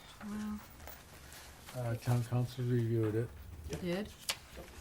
Yeah, that was our holdup. This is like Yeah. the third time it's been back to us. So, Typo. I don't, well, I found another typo, I think. And also I had a question on D miscellaneous number 4. The printed word is 90, but it has 45 in the parentheses, in those two. Oh, I got Very a good different pickup. one. You have a different one. Oh, Isn't that weird? Yeah, You're mine off the says old 90. This was the one that was in my the packet. packet. Yeah. Where is this? You've got the wrong one. I don't know. Steve's is right, but mine is wrong. Mine says 90. Is yours wrong too, Diane? Thank you. I have one that says 90. That's what Steve. Isn't that what it's supposed to be? You and I have the bum ones. We I have guess. the, okay, all right. Have a good one. Okay, so that was gonna be my other question, was Yeah. town council has reviewed it? Because it I've just got seemed 4 different odd to me copies of it, that, so- Please review this one, not that one. Yeah, not- Possibly, yeah, before you talk about it. because usually the indemnification and the severability clauses are, Well, you Well, know, that's who why wears the you had horns in the things family. wrong, because you're the wrong one. and well, you there's have the still, te- no, and the- there's still, Well, you gotta look at this one. no, I am looking at that one, Martha, you're not understanding. Yeah, I understand. But just generally in contracts for form, the indemnification and severability are separate sections, but if town council has reviewed this for form, They're the experts. Those are standard in contracts, but maybe not in intermunicipal agreements. so, No, I don't know. all right, so now I have, What is different in this one than in this one? 90. The 90? I don't know. The 90, and then probably on the one that you're saying that says 45. Yeah. Probably go to page 1 in the fourth whereas, there was a typo for the. And so, I don't, Whereas, so extend the is, no, the fourth Somewhere whereas. in there, or there. oh, there. Okay. Whereas the purposes of. And then, in number 5 on D miscellaneous, I think it should say if the Hingham VSO is unavailable. If I'm reading it, I could be wrong. D5, if any staff position in either town. Or Hingham Town Administrator in the Hingham VSO is unavailable. It should be if instead of in, is what she's saying. Can we mark that copy up You can look it up. and still sign it? Okay. What am I, what, Those would be 2 to sign, because it needs signatures. Okay.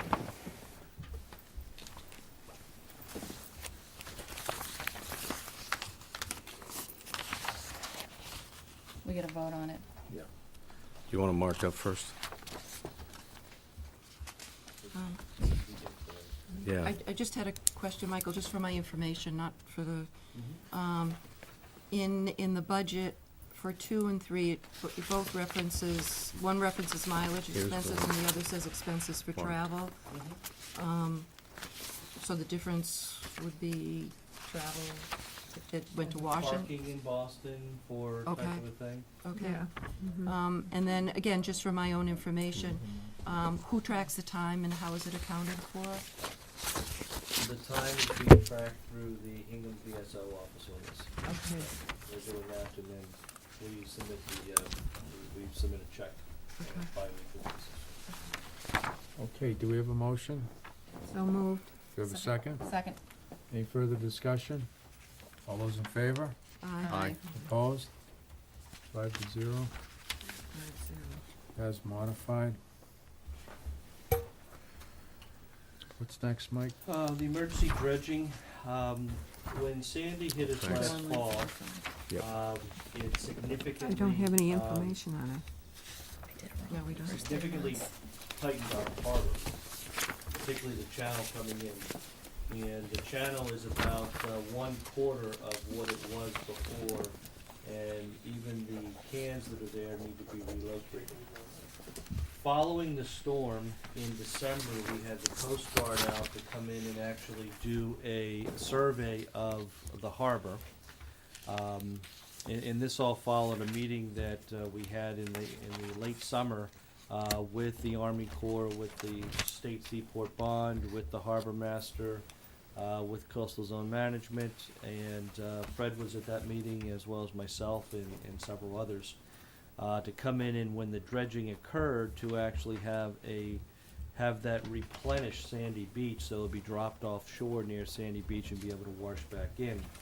In the previous dredging the town did, where it had good sand material, it dropped it off 15 miles offshore, which really doesn't impact and help us on our coastline. Because that guy was. So, following the survey they did in December,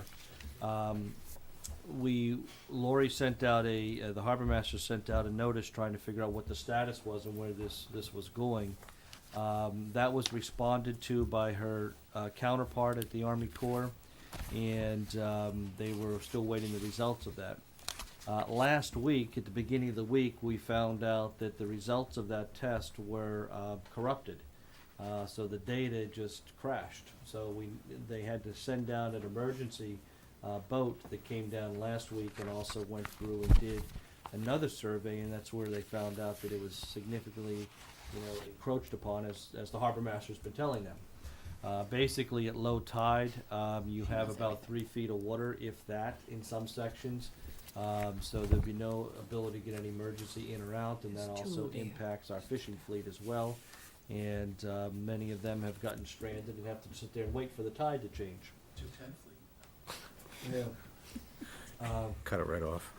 Cut the keel off. Better get out of here. So as a result of that, Lori went back to the Army Corps and said, you came down, you studied it in December, we were waiting for your information, we just find out last week that it wasn't available, Now you've come back and done it, and it shows that our harbor is in need of repairing. And we notified you of this before. We didn't mention the word Sandy as the storm that was there. We mentioned previous storms that happened in the fall, because there were 2 of them. And apparently there's funding available for Sandy related impacts. Now, what we were trying to do was piggyback on Green Harbor in Marshfield has what's called the Keratuck, which is an Army Corps dredging barge, and it's a ship that actually dredges it, stores it on board, goes out to sea, dumps it, and come back. It's an all-in-one type unit. We were trying to piggyback that to come into Cohasset. The timing looks like that's not going to work. The good news is the Army Corps realizes this is a high priority and they have to find funding for it. That'll probably be the easier part. And the second piece is that they need to get permitted a place to dump the sand. We have identified where we want it to go, but we're going to have them waive that on an emergency basis. So initially what we were looking for was a letter to come back and try to raise this up to get the funding for it. It looks like that's going to go forward now. But what I would like to do is to have the board authorize the chairman to send a letter to all the appropriate people, and I'm going to leave that wide open right now, to again re-stress the harbor, the ability that it's going to be closed off at low tide, and the safety component of this, and this issue needs to be identified as an emergency and repaired as soon as possible. I just a little bit more. One of the areas you identified was off Sandy Beach, in the hopes that it would wash up on that. So, but that would need permission from Army Corps. Correct, for the actual disposal, Yeah. for replenishing the beach requires normally a long permitting process, but under emergency, they do have the ability of waiving that ability. And they have looked as to how to navigate that area, and they figured out how to do that in our previous meetings. So, So there was as I remember, a plover issue at that meeting. Anytime you're even dumping sand offshore, there's some expertise needs to be hired around that. I think they were worried about that, not at Sandy Beach, but over on Bass's Beach. Okay, yeah, Because Bass's Beach has Nesting been known area. to have a nesting area. okay. But I yeah. don't think Sandy, No. I seem to Nothing recall them is saying Sandy. anytime they replenish in the ocean, it could create that situation even on Sandy, but I could be wrong.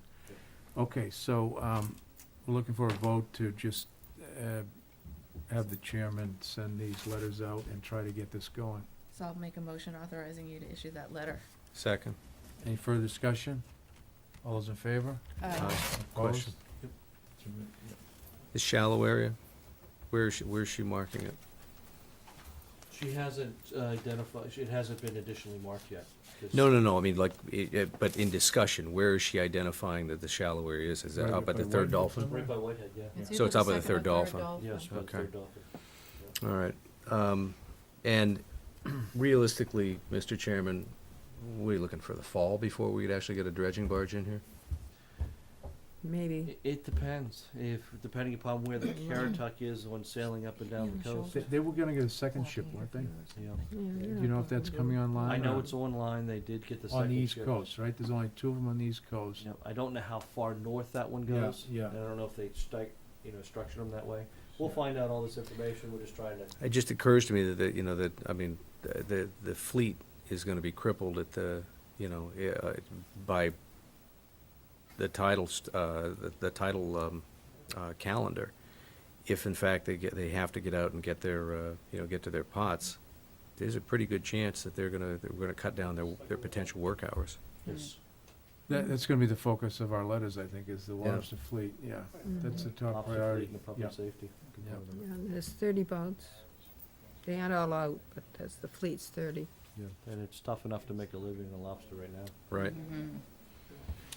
Sailing Club lease is on hold? Yes, Yeah, tabling that, I yeah. didn't get a draft of that in time for your packet, so we'll have that on the next meeting, hopefully. Okay, computer use policy? I wanna have a longer discussion with the board on this. Part of this is that our existing computer use policy that we adopted last February needs to be enhanced and upgraded.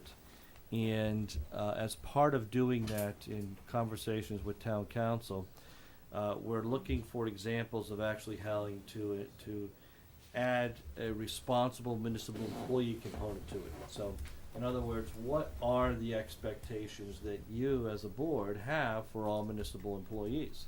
And what should the public expect? And trying to expand that type of a document, and as part of that, it would include computer use policies, and also have penalties if anyone does go forward and abuse the policy. So town council's trying to find a couple examples in other communities for us to take a look at versus recreating the wheel. But I don't have that information yet, but I want to put it on a future agenda when I have that to start to discuss that, because what I need to hear is what are your expectations as we go forward and help create this. Okay. Anything else? Mr. Chairman? Yeah. There's something I noticed on the committees. There's nothing for governance committee. Yeah, there is. I think there is, yeah. I'm on it. No, for the openings. For the openings. I Oh, noticed the- that too, oh. Martha. Yeah. You're gonna look into it? Oh, Okay. okay. It didn't say how many positions were there, so I wasn't Hmm. clear if there was any. Yeah. Got It it. should be in the, Well, I have, It's not in the town report. it's doesn't not it? in the, isn't it in Well, the it doesn't say charter? how many members. Yeah, it was think it more of should a be in- selectmen's committee. It's a selectmen's committee and it should be in the charter. Yeah. Okay, I'll check the charter then. I Well- think there's a minimum number, there's no max, There's no or there's max, yeah, there's a range Okay. They, they all just left, they would know it. well, I know there was an applicant that was sent in, and there seems to be more committees than is on the list here. Town Managers Restoration Committee. It was authorized for 12, authorized for 11, we had 11 at one point, and now we're down to 7. 7, yeah. So you need 4 positions. We could take 4, I mean, we don't need 4. The people would have a lot of catch-up, so if we got 2 really good people, I think that'd Yeah. be great. 9 seems to be, you can Yeah. spread the work around and get it As done. long as you have some diversity, though. Yeah, you know. And they just have to have a commitment to work, that's all, because it's a Hmm. lot Yeah, of the work. Congregationalists and Well, Episcopalians. I do know we have some people in town who have experience with, We've asked Kevin McCarthy already. yeah, I wasn't thinking of Kevin, but he's a good one too. But, and I think there are some people whose names I can't think of, but I know there was some people that have spoken at different events. And perhaps if we let them know that that's available, they might step up. Sure. Well, I and- think it'd be and come nice in. to have 4 people, though. I mean, totally, because it seemed to me that you didn't have enough, like, except for Merle, no one in, much in precinct 2. Well, it's not because we didn't ask. I know it isn't, but maybe And folks got tired of getting up at 7:30 in the morning, well, why do you have to have it that hour? because that was the time that everybody Can make it. most of the folks, had Oh. jobs. And you did have a Okay. good attendance record. Yeah. Well, actually, a lot of Or- people going to work later. And it did work. I mean, It does, everyone I can showed up. I can see where it might work, yeah. Was that- In Okay. this case, it wasn't conditional. Next It item did is work. the minutes.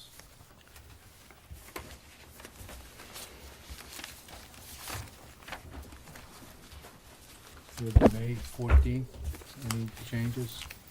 No, they No. look good to me. Let me see, Have they're a very good. motion? So I'll move the minutes of May 14th. Do I have a second? Any further discussion? All those in favor? Aye. Opposed? I'm not finding my May 7th. It's on the agenda. Does anybody have I that? don't have them. No, I don't um, have May 7th. I wasn't. Do we have them in the last packet? Last packet. Last packet. Oh, It was the okay, last all right, yeah, packet, yeah. but we didn't have it written on the agenda for the May Yeah, 7th, so okay. we just tabled them. We'll table them. So Any, now- any changes? Do you have a motion? So moved. Do you have a second? Second. I think All we those just, in favor? aye. Opposed? I abstained. I wasn't part of the too, board. I wasn't part of it. Okay, so it's 3 It's 3. with 2 two abstentions. abstentions, yeah. Got it, okay. Next meeting is June 4th at 7 PM, and our meeting schedule is published and on here. Public comment. Oh, Is there any public no, left? Steve's. Mr. Chairman, Yeah.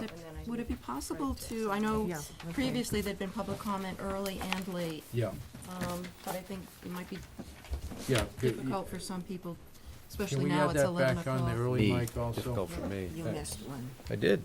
No Um, kidding. Any, Thank you. any other business, new Work as the business? clerk. Do we have a motion to adjourn? So moved. Do we have a second? Second. All those in favor? Okay. Aye. Okay. Okay. I'll stick with that.